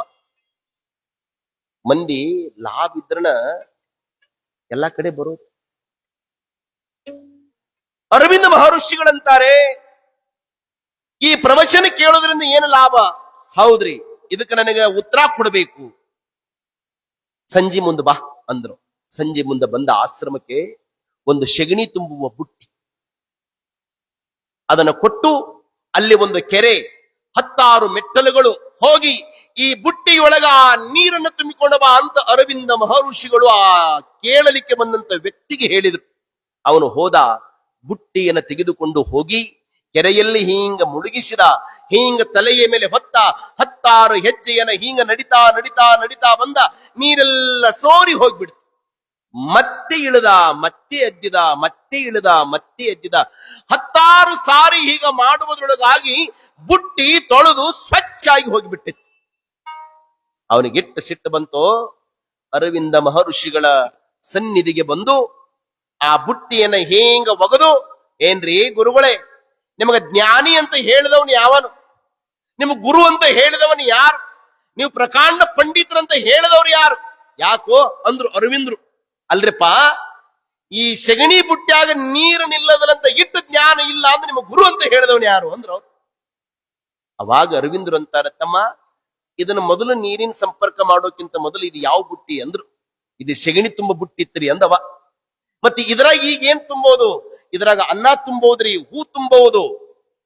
ಅವಾಗ ಅರವಿಂದ್ರ ಅಂತಾರ, ಈ ಮಠಕ್ಕೆ ಬರೋದಕ್ಕಿಂತ ಮೊದಲ, ಈ ಆಶ್ರಮಕ್ಕೆ ಬರೋಕ್ಕಿಂತ ಮೊದಲ ನಿನ್ನ ಮನಸ್ಸು, ನಿನ್ನ ಜೀವನ ಹೆಂಗಿತ್ತಂದ್ರೆ ಸೆಗಣಿ ತುಂಬ ಬುಟ್ಟಿದ್ದಂಗಿತ್ತು. ಈ ಗುರು ಸಂಪರ್ಕ, ಜ್ಞಾನ ಸಂಪರ್ಕ, ನೀರಿನ ಸಂಪರ್ಕ ಮಾಡಿದ್ರಿಂದ ಬುಟ್ಟಿ ಹೆಂಗ ತೊಳೆದು ಸ್ವಚ್ಛ ಆಗ್ಯದಲ್ಲ, ಹಂಗ ಈ ಪ್ರವಚನ ಕೇಳೋದ್ರಿಂದ ನಿನ್ನೆಲ್ಲ ಹೊಲಸು ಗುಣಗಳ ಹೋಗಿ ನಿನ್ನೆಲ್ಲ ಬದುಕು ಸುಂದರ ಮಾಡೋದೇ ಈ ಪುರಾಣ ಪ್ರವಚನ ಅನ್ನೋದನ್ನ ಅರವಿಂದ ಮಹರ್ಷಿಗಳು ಹೇಳ್ತಾರೆ. ಅದನ್ನೇ ವಚನಕ್ಕೆ ಶ್ರೀಕಾರವನ್ನ ಹಾಕಿದ ಜೇಡರ ರಾಶಿಮಾರಿ ಅಂತಾರೆ, ಕರಿಯ ನಿತ್ತಡೆ ವಲ್ಲೆ ಸಿರಿಯ ನಿತ್ತಡೆ ವಲ್ಲೆ, ಹಿರಿದಪ್ಪ ರಾಜ್ಯವ ನಿತ್ತಡೆ ವಲ್ಲೆ, ನಿಮ್ಮ ಶರಣರ ಸೂಳ್ ನುಡಿ ಒಂದರಗಳಿಗೆ ಇತ್ತಡೆ, ನಿಮ್ಮ ನಿತ್ಯೆ ಕಾಣ ರಾಮನಾಥ. ದಾಶಿಮಾರರು ಹೇಳುವ ಭಾವದ ಭಾಷೆ ಎಂತಾದದು. ದೇವರು ಪ್ರತ್ಯಕ್ಷ ಆದ್ರೂ ಸಹಿತ ನನಗೆ ಐಶ್ವರ್ಯ ಬೇಕಾಗಿಲ್ಲ, ಮನೆ ಬೇಕಾಗಿಲ್ಲ, ಯಾವ ದೌಲತ್ತು ನನಗೆ ಬೇಕಾಗಿಲ್ಲ. ಸಮಾಜಕ್ಕಾಗಿ ಸವಿಸಿದವರ ತನುವಿನ ಶಿವಯೋಗದ ನಲ್ನುಡಿಗಳನ್ನ ಯಾರು ನನ್ನ ಕಿವಿಯೊಳಗೆ ಹಾಕ್ತಾರೆ, ಓ ದೇವನೇ ಅವರಿಗೆ ನಿನ್ನನ್ನ ನಾನು ಕೊಟ್ಟು ಬಿಡ್ತೀನನ್ನೋ ಮಾತನ್ನ ದಾಶಿಮಾರೆ ಬರೀತಾರಂದ್ರೆ, ಹಾಗೆ ಒಂದು ಒಳ್ಳೆಯ ನುಡಿಗಳು ನಮ್ಮ ಬದುಕನ್ನ ಎಚ್ಚರಗೊಳಿಸ್ತವೆ. ಅಂತ ನುಡಿಯ ಗುಡಿಯ ತೋರಣವನ್ನ ಕಟ್ಟಿದವರು ಯಾರಂದ್ರೆ ಅದು ಸದಾಶಿವ ಕವಿಗಳವರು.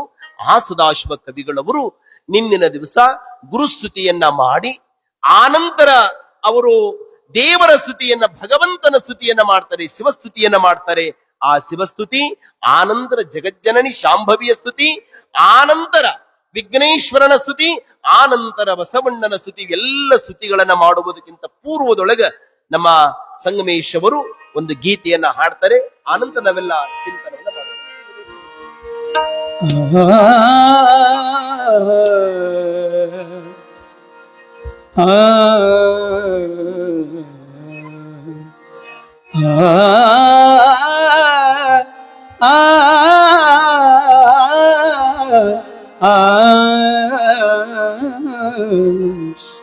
ಪಾರ್ವತಿಯೇ ದೇವಿಯೇ ಗಿರಿಜಯೇ ಕಲ್ಯಾಣಿ, ಪಾರ್ವತಿಯೇ ದೇವಿಯೇ ಗಿರಿಜಯೇ ಕಲ್ಯಾಣಿ, ಪಾರ್ವತಿಯೇ ದೇವಿಯೇ ಗಿರಿಜಯೇ ಕಲ್ಯಾಣಿ, ಪಾರ್ವತಿಯೇ ದೇವಿಯೇ ಗಿರಿಜಯೇ ಕಲ್ಯಾಣಿ, ಸರ್ವ ದುಃಖಗಳ ಕಳೆಯುತ್ತಾಳೆ ಮಹಾದೇವಿಯೇ, ಸರ್ವ ದುಃಖಗಳ ಕಳೆಯುತ್ತಾಳೆ ಮಹಾದೇವಿಯೇ, ಪಾರ್ವತಿಯೇ ದೇವಿಯೇ ಗಿರಿಜಯೇ ಕಲ್ಯಾಣಿ, ಪಾರ್ವತಿಯೇ ದೇವಿಯೇ ಗಿರಿಜಯೇ ಕಲ್ಯಾಣಿ.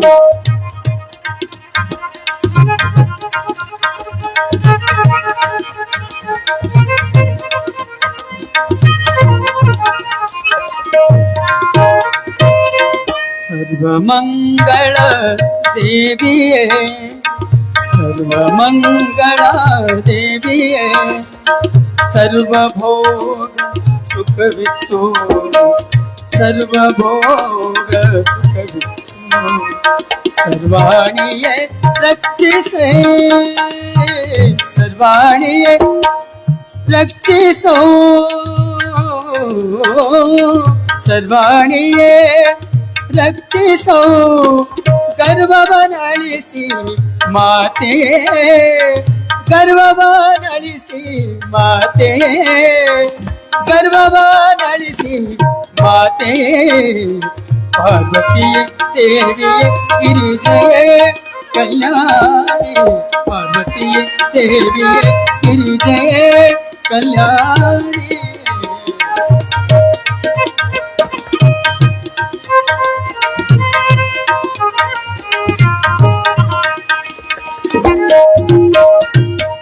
ಮಹಿಷಾಸುರ ಮರ್ದನಿಯೇ, ಮಹಿಷಾಸುರ ಮರ್ದನಿಯೇ ಶಾಂಭವಿಯೇ ಗುಹ ಜನನಿಯೇ ಭವಾನಿಯೇ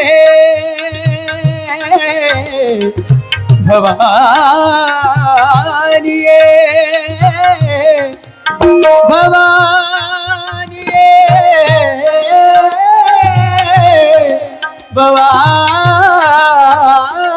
ಭವಾನಿಯೇ ಶಾಂಭವಿಯೇ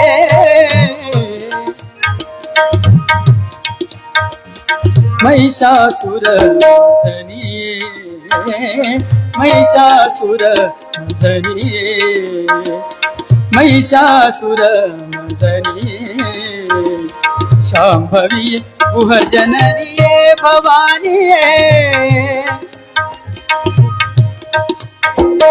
ಸೀಸದ ಗವ ಕಳೆ ಗೌರಿಯೇ ಸೈಸದ ಗವ ಕಳೆ ಗೌರಿಯೇ ಪಾರ್ವತಿಯೇ ದೇವಿಯೇ ಗಿರಿಜಯೇ ಕಲ್ಯಾಣಿ ಪಾರ್ವತಿಯೇ ದೇವಿಯೇ ಗಿರಿಜಯೇ ಕಲ್ಯಾಣಿ ಪಾರ್ವತಿಯೇ ದೇವಿಯೇ ಗಿರಿಜಯೇ ಕಲ್ಯಾಣಿ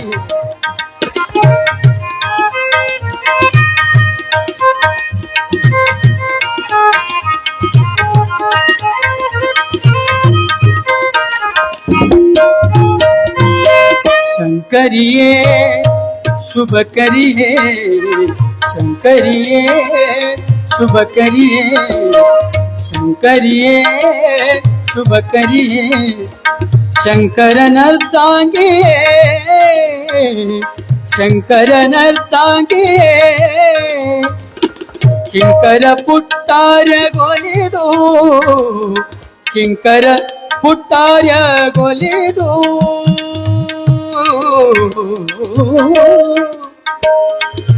पुट्टार गोलिदो आ आ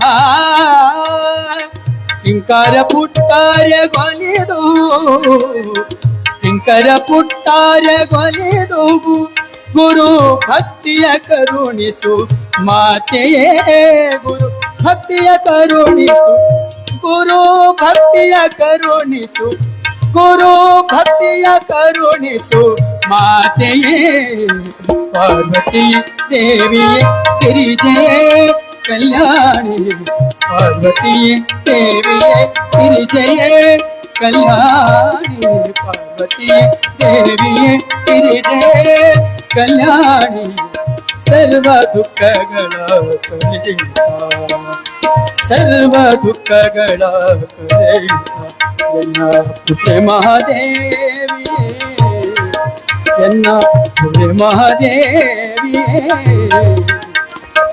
ಪಾರ್ವತಿಯೇ ದೇವಿಯೇ ಗಿರಿಜಯೇ ಕಲ್ಯಾಣಿ ಪಾರ್ವತಿಯೇ ದೇವಿಯೇ ಪಾರ್ವತಿಯೇ ದೇವಿಯೇ ಪಾರ್ವತಿಯೇ ದೇವಿಯೇ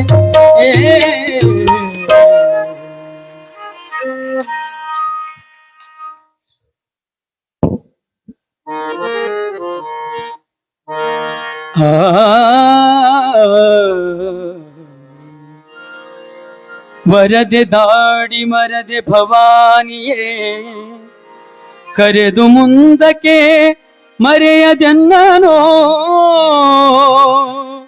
ಶಿರದೆ ಬರದೊಳು ಕರವ ನಿರುಸಿತ ದಮ ಭಯಗೊಡ ದೇವಿ ನಿರುತ ನೀ ನೆಡಮಿಡದಿಯೇ ನಿರುತ ಮೆಡಬಿಡದಿಯೇ ಗಿರಿಜಯನನೋ ನಿರುಕಿಸದೆ ನೀನಿರುವುದು ಚಿತವೇ ಭಕ್ತವತ್ಸಲೆ ಜನರು ನಗದಿಯರೇ ಜನರು ನಗದಿಯರೇ ವಿಘ್ನರಾಜನೋರ್ಮೆ ಮುಖವನು ಭಗ್ನಗೈದವನೋರ್ಮೆ ಶಿವನೋಳು ಮಗ್ನ ಮಾನಸನಾದ ನಂದಿಯ ನೋರ್ಮೆ ಬಲಗೋಬೆ ಮಗ್ನರಾದ ಶಿವ ಸಮತೆಯೊಳು ಲಗ್ನರಾದ ಗಣಗಳಿಗೆ ನುತಿ ಮಗ್ನನಾದನೋರ್ಮೆ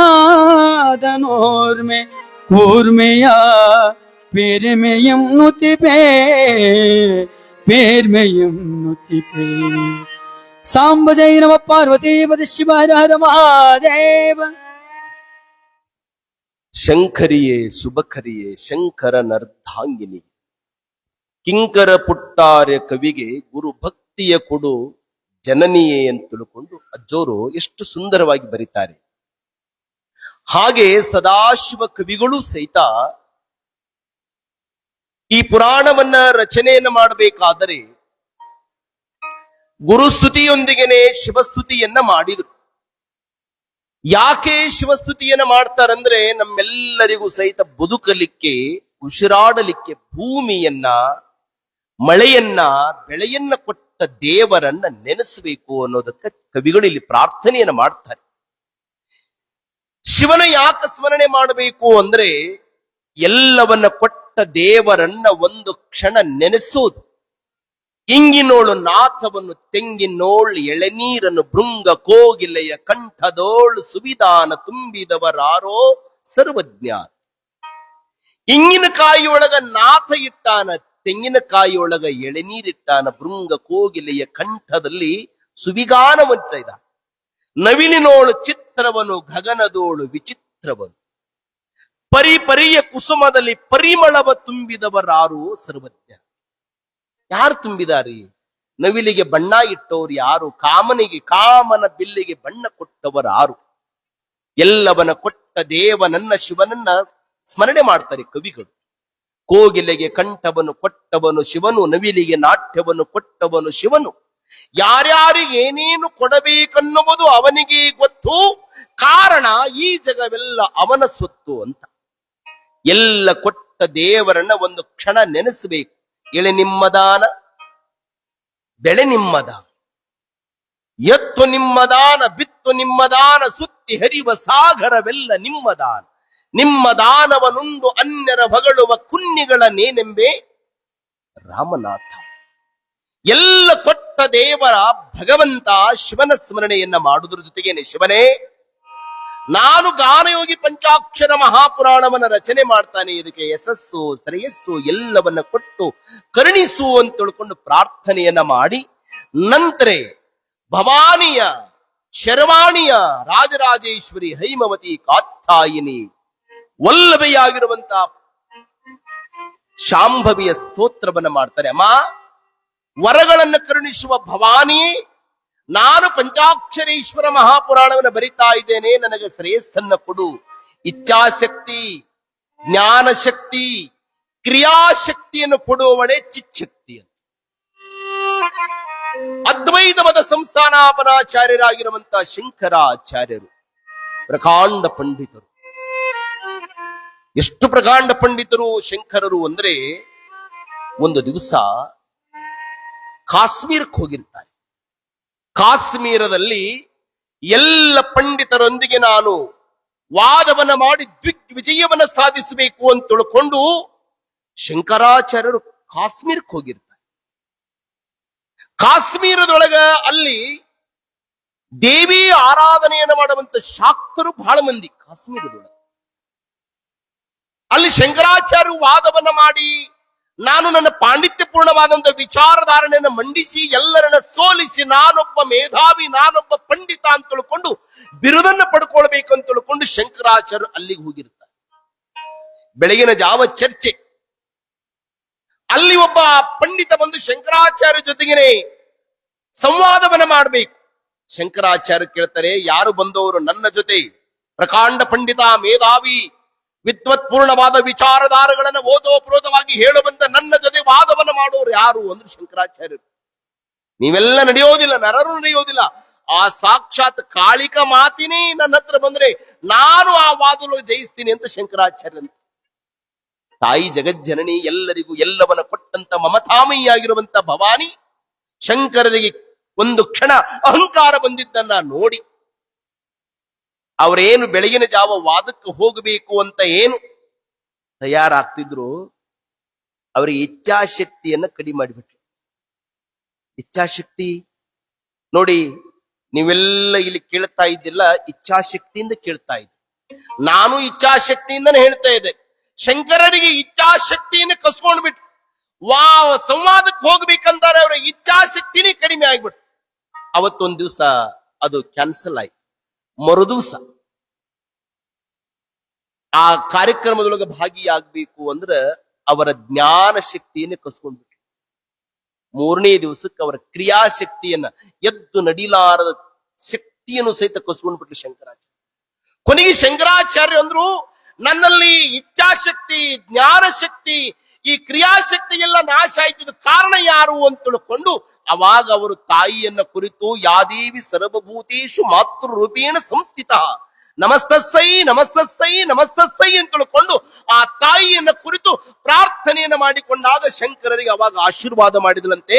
ಇಷ್ಟೆಲ್ಲ ಆಶೀರ್ವಾದವನ್ನ ಮಾಡುವಂತ ಭವಾನಿಯೇ, ನಾನು ಗಾನಯೋಗಿ ಪಂಚಾಕ್ಷರೇಶ್ವರ ಪುರಾಣವನ್ನು ಬರಿತಾ ಇದ್ದೇನೆ, ನನಗ ಇಚ್ಛಾ ಕ್ರಿಯಾ ಜ್ಞಾನ ಶಕ್ತಿಯನ್ನು ಕೊಟ್ಟು ಕರುಣಿಸು ಅಂತ ತಿಳ್ಕೊಂಡು ಸದಾಶಿವ ಕವಿಗಳು ಇಲ್ಲಿ ತಾಯಿ ಹತ್ರ ಪ್ರಾರ್ಥನೆಯನ್ನು ಮಾಡಿಕೊಳ್ಳುತ್ತಾರೆ. ಆನಂತರ ಮುಂದಿನ ನುಡಿಯನ್ನು ಓದಿದ್ರು. ವಿಘ್ನರಾಜನೋರ್ಮೆ ಮುಖವನು ಭಗ್ನಗೈದವನೋರ್ಮೆ ಶಿವನೊಳು, ಗಣಪತಿಯೇ ಗುಣಪತಿಯೇ ವಿಘ್ನೇಶ್ವರನೇ ಲಂಬೋದರನೇ ಲಕುಮಿಪಿತಧರನೇ. ಗಣಪತಿಯನ್ನ ಕುರಿತು ಪ್ರಾರ್ಥನೆಯನ್ನ ಮಾಡ್ತಾರೆ. ಅಗ್ರ ಪೂಜೆ ನಾಯಕ ಅಂದ್ರೆ ಗಣಪತಿ. ಯಾವುದೇ ಪೂಜೆಯಾಗಲಿ, ಯಾವುದೇ ಮನೆಯ ಪೂಜೆಯಾಗಲಿ, ಮನೆಯ ತೊಲಭಾಗಲದಲ್ಲಿ ಮುಖ್ಯ ನಾಯಕನಾಗಿರುವನಂದ್ರೆ ಅದು ಗಣನಾಯಕ. ಈ ಗಣಪತಿಯನ್ನ ನಾವೆಲ್ಲ ಸ್ಮರಣೆಯನ್ನ ಮಾಡ್ತೇವೆ. ಸ್ವಲ್ಪ ನಾವೆಲ್ಲ ಗಮನ ಕೊಟ್ಟು ಕೇಳಬೇಕು. ನಮ್ಮ ದೇಶದೊಳಗ ಬಹಳ ದೊಡ್ಡ ಹಬ್ಬವನ್ನು ನಾವೆಲ್ಲ ಆಚರಣೆ ಮಾಡೋದೇ ಯಾವತ್ತಮ್ಮ? ದೀಪಾವಳಿ ಹಬ್ಬ ಮಾಡ್ತೇವೆ. ಆದ್ರೆ ಗಣಪತಿಯನ್ನ ಇಡೋದು ಬಹಳ ವಿಶೇಷವಾಗಿ ಮನೆಯಲ್ಲಿ ಮೊದಲು ಗಣಪತಿ ಇಡುತ್ತಿದ್ರು. ಆದರೆ ಮನೆಯಿಂದ ಅದನ್ನ ಸಾರ್ವತ್ರಿಕವಾಗಿ, ವೈಯಕ್ತಿಕದಿಂದ ಸಾರ್ವತ್ರಿಕವಾಗಿ ಸಾರ್ವಜನಿಕ ಗಣಪತಿ ಹಬ್ಬವನ್ನ ಈ ದೇಶದೊಳಗ ಆಚರಣೆ ತಂದವರು ಯಾರಂದ್ರೆ ಲೋಕಮಾನ್ಯ ಬಾಲಗಂಗಾಧರ ತಿಲಕ್ ಅವರು. ನಮ್ಮ ದೇಶ ಸ್ವತಂತ್ರ ಆಗುವುದಕ್ಕಿಂತ ಪೂರ್ವದೊಳಗೆ ನಮ್ಮೆಲ್ಲ ಯುವ ಉತ್ಸಾಹಿಗಳಿಗೆ ಸ್ವಾತಂತ್ರ್ಯದ ಕಿತ್ತನ್ನ ಹಚ್ಚಬೇಕಂತ ತಿಳ್ಕೊಂಡು ಮೊತ್ತ ಮೊದಲು ಭಾರತ ದೇಶದೊಳಗ ಪುಣಾ ನಗರದೊಳಗ ಮೊಟ್ಟ ಮೊದಲು ಸಾರ್ವತ್ರಿಕ ಗಣಪತಿಯನ್ನ ಆಚರಣೆ ತಂದವರು ಲೋಕಮಾನ್ಯ ಬಾಲಗಂಗಾಧರ ತಿಲಕ್ ಅವರು. ದುರ್ದೈವ ಏನು ಅಂದ್ರೆ, ಸ್ವಲ್ಪ ಈ ಕಡೆ ಗಮನ ಕೊಟ್ಟು ಕೇಳಪ್ಪ, ಗಣಪತಿಯನ್ನ ತರಾಕ ಹೋಗಿರ್ತಾರ ಅವ್ರು, ಗೊತ್ತಲ್ಲ? ಅಂದ್ರ ಅವತ್ತು ಇಡೋದು ಗಣಪತಿ. ಗಣಪತಿ ತರಬೇಕಾದ್ರ ಒಂದು ಹಳ್ಳಿ ಒಳಗ ಗದಗಿನಿಂದ ಹಿಡ್ಕೊಂಡು ಆ ಹಳ್ಳಿ ಗಣಪತಿ ಹೋಗ್ಬೇಕಾಗಿತ್ತು. ಹಿಂಗ್ ಗಣಪತಿ ತೆಗೆದುಕೊಂಡು ಹೋದ್ರು. ಊರ್ ಅಗಸಿ ಒಳಗ ಯಜಮಾನ ಕುಂತಿದ್ದ. ಏ ತಮ್ಮ, ಗಣಪತಿ ಎಲ್ಲಿಂದ ತಂದೀರಿ ಅಂದ. ಗಣಪತಿ ಗದಗಿನಿಂದ ತಂದೀವಿ ಅಜ್ಜ ಅಂದ್ರ. ಏನ್ ಮಾಡ್ತೀರಿ ಇವತ್ತ? ಗಣಪತಿ ಇವತ್ತು ಕುಂದುರಿಸ್ತೀವಿ. ಅಲ್ಲೋ ಇಟ್ಟ ಮಂದಿ ಇದಿಲ್ಲ. ಹೌದು, ಇವತ್ತು ಕುಂದುರ್ಸದೈತೆ ಅಜ್ಜ, ಇಷ್ಟು ಮಂದಿ ಇದೀವಿ. ಮುಂದೆ ಗಣಪತಿ 5 ದಿವಸ ಕುಂತ್, 7 ದಿವಸ ಕುಂತ್, ಮತ್ತೆ ಎಷ್ಟು ದಿವಸ ರೀ ಕಸ್ತರೆ ಮರ 9 ದಿವಸ ಕುಂತ್, 11 ದಿವಸ ಕುಂತ್, ಹಿಂಗೆಲ್ಲ ಗಣಪತಿ ಕುಂದಿರ್ತಾನಲ್ರಿ. ಆ 11 ದಿವಸ ಗಣಪತಿ ವಾಪಸ್ ಹೋಗ್ಬೇಕಲ್ರಿ. ಬರುವಾಗ ಅಷ್ಟು ಶೃಂಗಾರ ಇರಲ್ರಿ ಗಣಪತಿಗೆ. ಹೋಗುವಾಗ ನಮ್ಮ ಹುಡುಗರು ಒಬ್ರು ಇಬ್ರಾದ್ರು ಕಣ್ಣು ನಾಕಾತು, ರೋಡು ಬ್ಲ್ಯಾಕ್ ಆತು ಏನ್ರಿ ಹಣ್ತ್ರಿ. ಈಜಿ ಇದ್ದ ಮಂದಿನೂ ಸಹಿತ ಡಿಜಿ ಹಚ್ಕೊಂಡು ಕುಣ್ಕೊಂತ ಹೊಂಟೆಲ್ಲರು. ಏನು ಆ ಊರ ಅಗಸಿಯಿಂದ ಹೋಗ್ಬೇಕಾಗಿತ್ತಲ್ರಿ. ಆ ಅಜ್ಜ ಅಲ್ಲೇ ಕುಂತಿದ್ದ. ಗಣಪತಿ ತರುವಾಗ 4 ಮಂದಿ ಇದ್ರಿ, ಗಣಪತಿ ಒಯ್ಯುವಾಗ ರೋಡ್ ಮಂದಿ ಎಲ್ಲ ಹಿಡಿದ. ಕೇಳಿದ ಅಜ್ಜ, ಲೇ ತಮ್ಮ, 11 ದಿವಸದಿಂದ ಗಣಪತಿ ತರಬೇಕಾದ್ರೆ 4 ಮಂದಿ ಇದ್ರಿ, ಇವತ್ತು ಇಟ್ಟು ಮಂದಿ ಇದಿರಲ್ಲೋ ಅಂದ. ಅಜ್ಜ, ಅವತ್ತು ಗಣಪತಿ ಕುಂದುರ್ಸದಿತ್ತು, 4 ಮಂದಿ ಇದ್ವಿ, ಇವತ್ತು ಗಣಪತಿ ನೀರಾ ಮುಳುಗಿಸದ, ಅದಕ್ಕೆ ಎಷ್ಟು ಮಂದಿ ಇದೀವಿ ಅಂದವ. ಅವಾಗ ಹಿರಿಯ ಒಂದು ಮಾತಂತನ, ಹೌದು ಬಿಡಪ್ಪ, ನಮ್ಮ ಜನ ಕುಂದುರ್ಸೋದ್ರಾಗ ಅಷ್ಟು ಹುಷಾರಿಲ್ಲ, ನೀರಾಗ ಮುಳುಗಿಸೋದ್ರಾಗ ಮನಾರ್ ಹುಷಾರಿ ಅದಾರಂತ ನಾವ. ದೇವರನ್ನ ಮುಳುಗಿಸಿ ಗಣಪತಿ ಬಪ್ಪ ಮೋರ್ಗಯ ಅಲ್ರಿ, ಮರುಗಯ ಮಾಡಿದ ಮಂದಿ ನಾವು.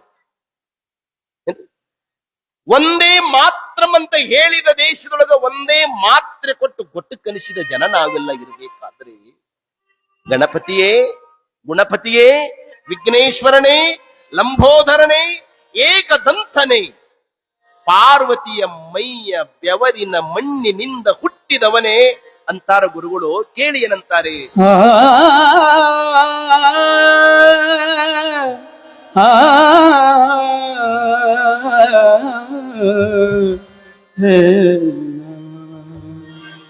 ಗಿರಿಜಯ ಮೈ ಮಣ್ಣಿನಿಂದ ಉದಿಸಿತು ತವ ಕಾಯ ಕರಿಮುಖನೆನಿಸಿದೆ ಹರಣ್ಯೋ ನಿರ್ಮಲವೇ ಮಾಯಾ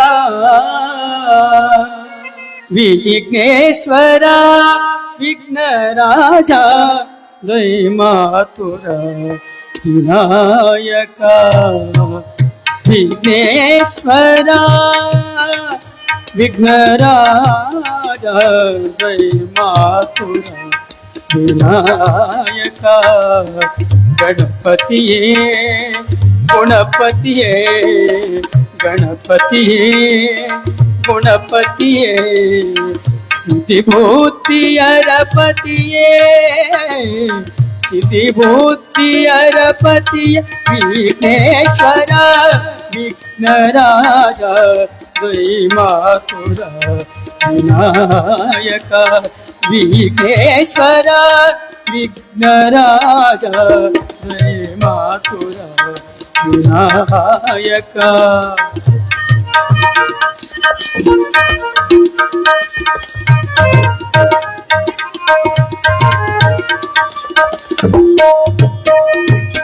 ಮೋಷಕ ವಾಹನ ಬಾರೈ ಮೋಷಕ ವಾಹನ ಬಾರೈ ಸಂತೋಷಿಸಲೆಮ್ಮನೋ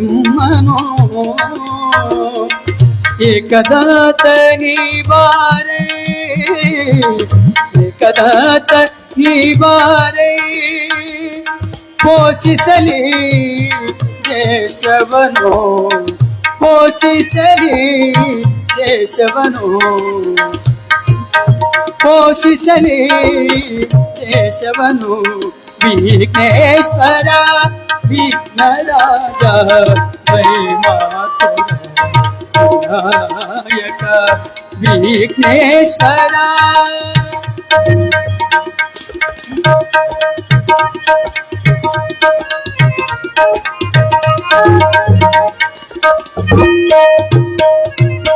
ಗಿರಿಜಯ ಮೈ ಮಣ್ಣಿನಿಂದ ಮುದಿಸಿತು ತವ ಕಾಯ ಗಿರಿಜಯ ಮೈ ಮಣ್ಣಿನಿಂದ ಮುದಿಸಿತು ತವ ಕಾಯ ಕರಿಮುಖನೆನಿಸಿದೆ ಹರಣ್ಯ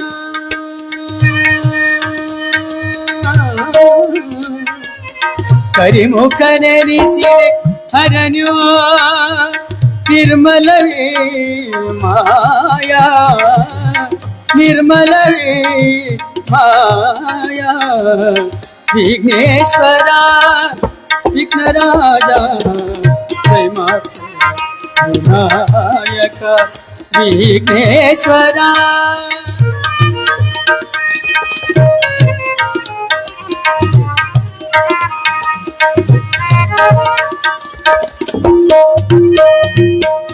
ವಿಘ್ನ ನಿವಾರಕನೆನಿಸಿದೆ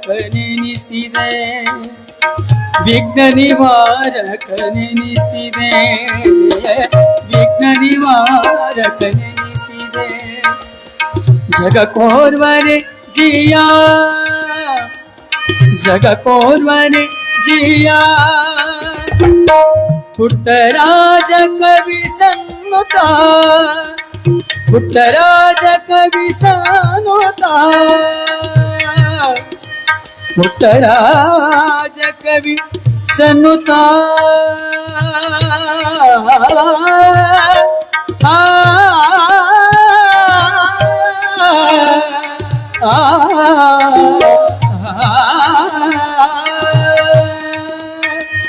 ಪುಟ್ಟರಾಜ ಕವಿ ಸನ್ನುತ ವರದಾಯಕ ರಾಯ ವರದಾಯಕ ರಾಯ ವರದಾಯಕ ರಾಯ ವಿಘ್ನೇಶ್ವರ ವಿಘ್ನರಾಜ ದ್ವೈಮಾತುರ ವಿನಾಯಕ ವಿಘ್ನೇಶ್ವರ ವಿಘ್ನರಾಜ ದ್ವೈಮಾತುರ ವಿನಾಯಕ ಗಣಪತಿಯೇ ಗುಣಪತಿಯೇ ಗಣಪತಿಯೇ ಗುಣಪತಿಯೇ ಸಿದ್ಧಿಭೂತಿಯರ ಪತಿ ವಿಘ್ನೇಶ್ವರ ವಿಘ್ನರಾಜ ವೈಮಾತ ವಿನಾಯಕ ವಿಘ್ನೇಶ್ವರ ವಿಘ್ನೇಶ್ವರ ವಿಘ್ನೇಶ್ವರ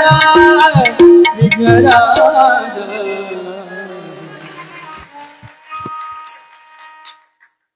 ಗುರುಗಳ ಭಾವಮಂದಾಕಿನಿಯ ಒಂದು ಗ್ರಂಥದೊಳಗ ಅದರೊಳಗ ಭಕ್ತಿ ಗೀತೆ ಇದಾವೆ, ನಾಡಗೀತೆ ಇದೆ, ದೇಶಗೀತೆ ಇದೆ. ಈ ಎಲ್ಲ ಗೀತೆಗಳು ಆ ಗ್ರಂಥದೊಳಗಿದ್ದಾವೆ. ಕರಿಮುಖ ನೆನೆಸಿದೆ. ಎಷ್ಟು ಅಜ್ಜೋರು ಸಾಹಿತ್ಯ ನೋಡಿ. ಅಜ್ಜೋರು ಯಾವಾಗಲೂ ಗುರುಗಳೊಂದು ಮಾತನ್ನ ಹೇಳ್ತಿದ್ರು. ಏಯ್ ತಮ್ಮ, ಅಪ್ಪ ಈ ಕಡೆ ಕೇಳಿ. ವಿಶ್ವವಿದ್ಯಾಲಯದ ಮೆಟ್ಟಲನ್ನ ನಾನು ಏರಿಲ್ಲ. ಅಜ್ಜೋರು ವಿಶ್ವವಿದ್ಯಾಲಯದ ಮೆಟ್ಟಲನ್ನ ಏರಿಲ್ಲ. ಗುರು ನೆರಳಾಗಿ ಇರ್ತಾನೆ, ಅವರು ಬರಿಸಿದಂಗ ನಾ ಬರಿತೀನಿ ಅಂತಿದ್ರ. ಜೀವನ ಸಾರ್ಥಕತೆ ಹೊಂದಬೇಕಾದ್ರೆ ಮನುಷ್ಯನ ಜೀವನ ಏನಾದರೂ ಬರೆದು ಇಡುವಂಗರ ಬದುಕಬೇಕು, ಇಲ್ಲ ಅಂದ್ರೆ ಏನಾರ ಬರೆದು ಇಟ್ಟರ ಹೋಗ್ಬೇಕು. ಏನಾರ ಬರೆದಿಟ್ಟು ಹೋಗೋದು ಯಾರ ಹೆಸರ ಮೇಲೆ ಬರೆದು ಡೆತ್ ನೋಟ್ ಬರೆದು ಹೋಗೋದಲ್ರಿ, ಬರೆಯುವಂಗ ಬದುಕಬೇಕ್ರಿ. ಈ ನಾಡಿನೊಳಗ ಬರೆಯುವಂಗ ಬದುಕು ಕಟ್ಟಿ ಜೀವನವನ್ನ ನಿರ್ಮಾಣ ಮಾಡಿದ ಗುರು ಅಂದ್ರೆ ಅದು ಗಾನಯೋಗಿ ಪಂಚಾಕ್ಷರಿ ಅಜ್ಜೋರು, ಅದು ಪುಟ್ಟರಾಜ ಅಜ್ಜೋರು. ತಾವೆಲ್ಲ ನೆನಪಿಸಿಕೊಳ್ಳಿ. ಒಂದೊಂದು ಸಾಹಿತ್ಯವನ್ನ ನಾವೆಲ್ಲ ಚಿಂತನೆ ಮಾಡಿಬಿಟ್ರೆ ಎಷ್ಟು ವಿಶ್ವವಿದ್ಯಾಲಯ ಅಜ್ಜೋರ್ದ್ರಿ. ಅವರು 4 ಸಾಲುಗಳನ್ನು ನಾವೆಲ್ಲ ಸಂಪಾದನೆಯನ್ನ ಮಾಡಿ ನಾವು ಬಹಳ ದೊಡ್ಡವರಾಗೋದು ಬಹಳ ದೊಡ್ಡದಲ್ಲ. ಆದರೆ ಗುರುಗಳ ತಪಸ್ಸಿನ ನುಡಿಗಳೇನಿದಾವಲ್ಲ, ಬಹಳ ಮಂದಿ ಸಾಹಿತ್ಯವನ್ನ ರಚನೆ ಮಾಡಬೇಕಾದ್ರ ಎಡಗೈಯಾಗ ಸಿಗರೇಟ್ ಹಾರಿಸಿ ಬಲ್ಲಗೈಯಾಗ ಪೆನ್ನ ಹಿಡಿದು ಸಿಗರೇಟಿನಿಂದ ಆಗುವ ದುಷ್ಪರಿಣಾಮಗಳಂತ ಗ್ರಂಥ ಬರೀತಿದ್ದಂತವ. ಅರ್ಥತನ ಹೇಳದ್ರಿ. ಎಡಗೈಯಾಗ ಸಿಗರೇಟ್ ಸೇದಾಕತ್ತೇನ, ಬಲಗೈಲಿ ಬರೆಯಾಕತ್ತೇನ.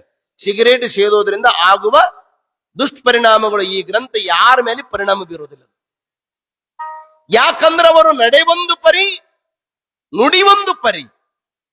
ಆದರೆ ನಡೆ ನುಡಿಗಳನ್ನ ಶುಚಿರ್ಭೂತವಾಗಿ ಇಟ್ಟುಕೊಂಡು ನುಡಿದಂತೆ ನಡೆದು ನಡೆದಂತೆ ನುಡಿದು ಸಾಹಿತ್ಯದ ಸೌಧವನ್ನ ಕಟ್ಟಿ ಕನ್ನಡ ನಾಡಿನೊಳಗ ಒಬ್ಬ ಕಣ್ಣಿಲ್ಲದ ಕವಿಗಳಾಗಿರುವಂತ ಗುರುಗಳು ನಾವೆಲ್ಲ ಗಮನವಿಟ್ಟು ಕೇಳಬೇಕು.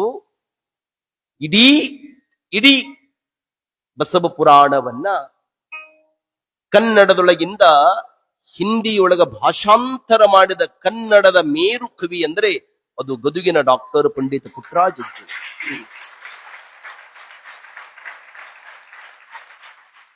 ನಾವೆಲ್ಲ ವೀರಶೈವ ಲಿಂಗಾಯತ ಧರ್ಮದ ಉದ್ಗ್ರಂಥ ಅಂತ ನಾವು ಕರಿತೇವೆ ಶ್ರೀ ಸಿದ್ಧಾಂತ ಶಿಖಾಮಣಿ. ಶಿವಯೋಗಿ ಶಿವಾಚಾರ್ಯರು ಸಂಸ್ಕೃತದೊಳಗ ಆ ಗ್ರಂಥವನ್ನ ಬರೆದರೆ ಆ ಇಡೀ ಸಿದ್ಧಾಂತ ಶಿಖಾಮಣಿಯ ಸರ್ವ ಸಂಸ್ಕೃತದಲ್ಲೂ ಎಲ್ಲ ಶ್ಲೋಕಗಳನ್ನ ಹಿಂದಿ ದೋಹಾ ರೂಪದೊಳಗ ಭಾಷಾಂತರ ಮಾಡಿ ಇಡೀ ರಾಷ್ಟ್ರಕ್ಕೆ ಅದನ್ನ ಹಿಂದಿ ಭಾಷೆಯೊಳಗ ಕೊಟ್ಟೋರು ಯಾರಂದ್ರೆ ಕನ್ನಡದ ಕವಿಗಳಾಗಿರುವಂತದ್ದು ಪುಟ್ಟರಾಜ ಅಜ್ಜೋರನ್ನು ನಾವೆಲ್ಲ ನೆನಪಿಟ್ಟುಕೊಳ್ಳಬೇಕು. ಕೃತಯುಗ, ತ್ರೇತಾಯುಗ, ದ್ವಾಪರ ಯುಗ, ಕಲಿಯುಗದ 4 ಯುಗಗಳಲ್ಲಿನೂ ಸಹಿತ ಭಾಮಿನಿ ಷಟ್ಪದಿಯ ಒಳಗ ಸಂಸ್ಕೃತದೊಳಗ, ಅದು ಸಂಸ್ಕೃತ ಭಾಷೆಯೊಳಗ ಭಾಮಿನಿ ಷಟ್ಪದಿಯ ಒಳಗ ಕಲಬುರಗಿ ಶರಣಬಸವೇಶ್ವರನ ಪುರಾಣವನ್ನ ಬರೆದಂತ ಈ ಧರಣಿಯೊಳಗ ಭರಣಿ ನಕ್ಷತ್ರೊಳಗ ಹುಟ್ಟಿದಂತ ಏಕಮೇವ ಕವಿ ಅಂದ್ರೆ ಅದು ಪುಟ್ಟರಾಜ ಅಜ್ಜೋರನ್ನು ತಾವೆಲ್ಲ ನೆನಪಿಟ್ಟುಕೊಳ್ಳಬೇಕು.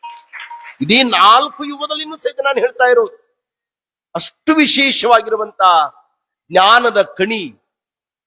ವಿಶ್ವವಿದ್ಯಾಲಯವನ್ನೇ ಇಲ್ಲಿ ಪುಣ್ಯಾಶ್ರಮದೊಳಗ ಸ್ಥಾಪನೆಯನ್ನ ಮಾಡಿದ ಪುಣ್ಯ ಪುರುಷರಾಗಿರುವಂತ ಪುಟ್ಟರಾಜ ಅಜ್ಜೋರು, ಅವರ ಗುರುಗಳಾಗಿರುವಂತ ಪಂಚಾಕ್ಷರ ಮಹಾಶಿವಯೋಗಿಗಳವರ ಮಹಾಪುರಾಣವನ್ನು ನಾವೆಲ್ಲ ಚಿಂತನೆಯ ವರೆಗಲ್ಲಿಗೆ ಹಚ್ಚಿ ಇವತ್ತಿಗೆ 2 ದಿನಕ್ಕೆ ನಾವೆಲ್ಲ ಮುಕ್ತಾಯ ಹಂತವನ್ನು ನಾವೆಲ್ಲ ತಲುಪಿದ್ದೇವೆ. ಇದು 2-3 ದಿವಸ ಹೀಗೆ ಕವಿಗಳ ಸ್ತುತಿಗಳು ಪ್ರಾರ್ಥನೆಗಳೆಲ್ಲ ನಡೀತವೆ. ನಾಳೆಗೆ ಸದಾಶಿವ ಕವಿಗಳವರು ಭವ್ಯ ಭಾರತದ ಇತಿಹಾಸವನ್ನ, ಇಲ್ಲಿ ಜನ್ಮ ತಾಳಿದಂತ ಯೋಧರನ್ನ, ಯೋಗಿಗಳನ್ನ, ಪುಣ್ಯ ಪುರುಷರನ್ನ, ಪರಮ ತಪಸ್ವಿಗಳನ್ನ, ಗಾಯಕರನ್ನ, ವಾದಕರನ್ನ, ವಿದ್ವಾಂಸರನ್ನ, ಮುನಿಗಳನ್ನ ಎಲ್ಲರನ್ನು ಸಹಿತ ಅವರು ನಾಳೆಗೆ ಸ್ಮರಣೆಯನ್ನ ಮಾಡಿ, ಆನಂತರ ಈ ನಾಡು, ಆನಂತರ ಯಾವ ಹಳ್ಳಿ ಅನ್ನೋದನ್ನ ಅವರು ಕವಿಗಳು ತಮ್ಮ ಕಾವ್ಯದೊಳಗ ರಚನೆಯನ್ನ ಮಾಡಿಕೊಂಡು ಬರ್ತಾರೆ ಅನ್ನೋದನ್ನ ನಾವೆಲ್ಲ ನಾಳಿನ ದಿವಸ ಚಿಂತನವನ್ನ ಮಾಡೋಣ ಅಂತ ಹೇಳ್ತೀವಿ.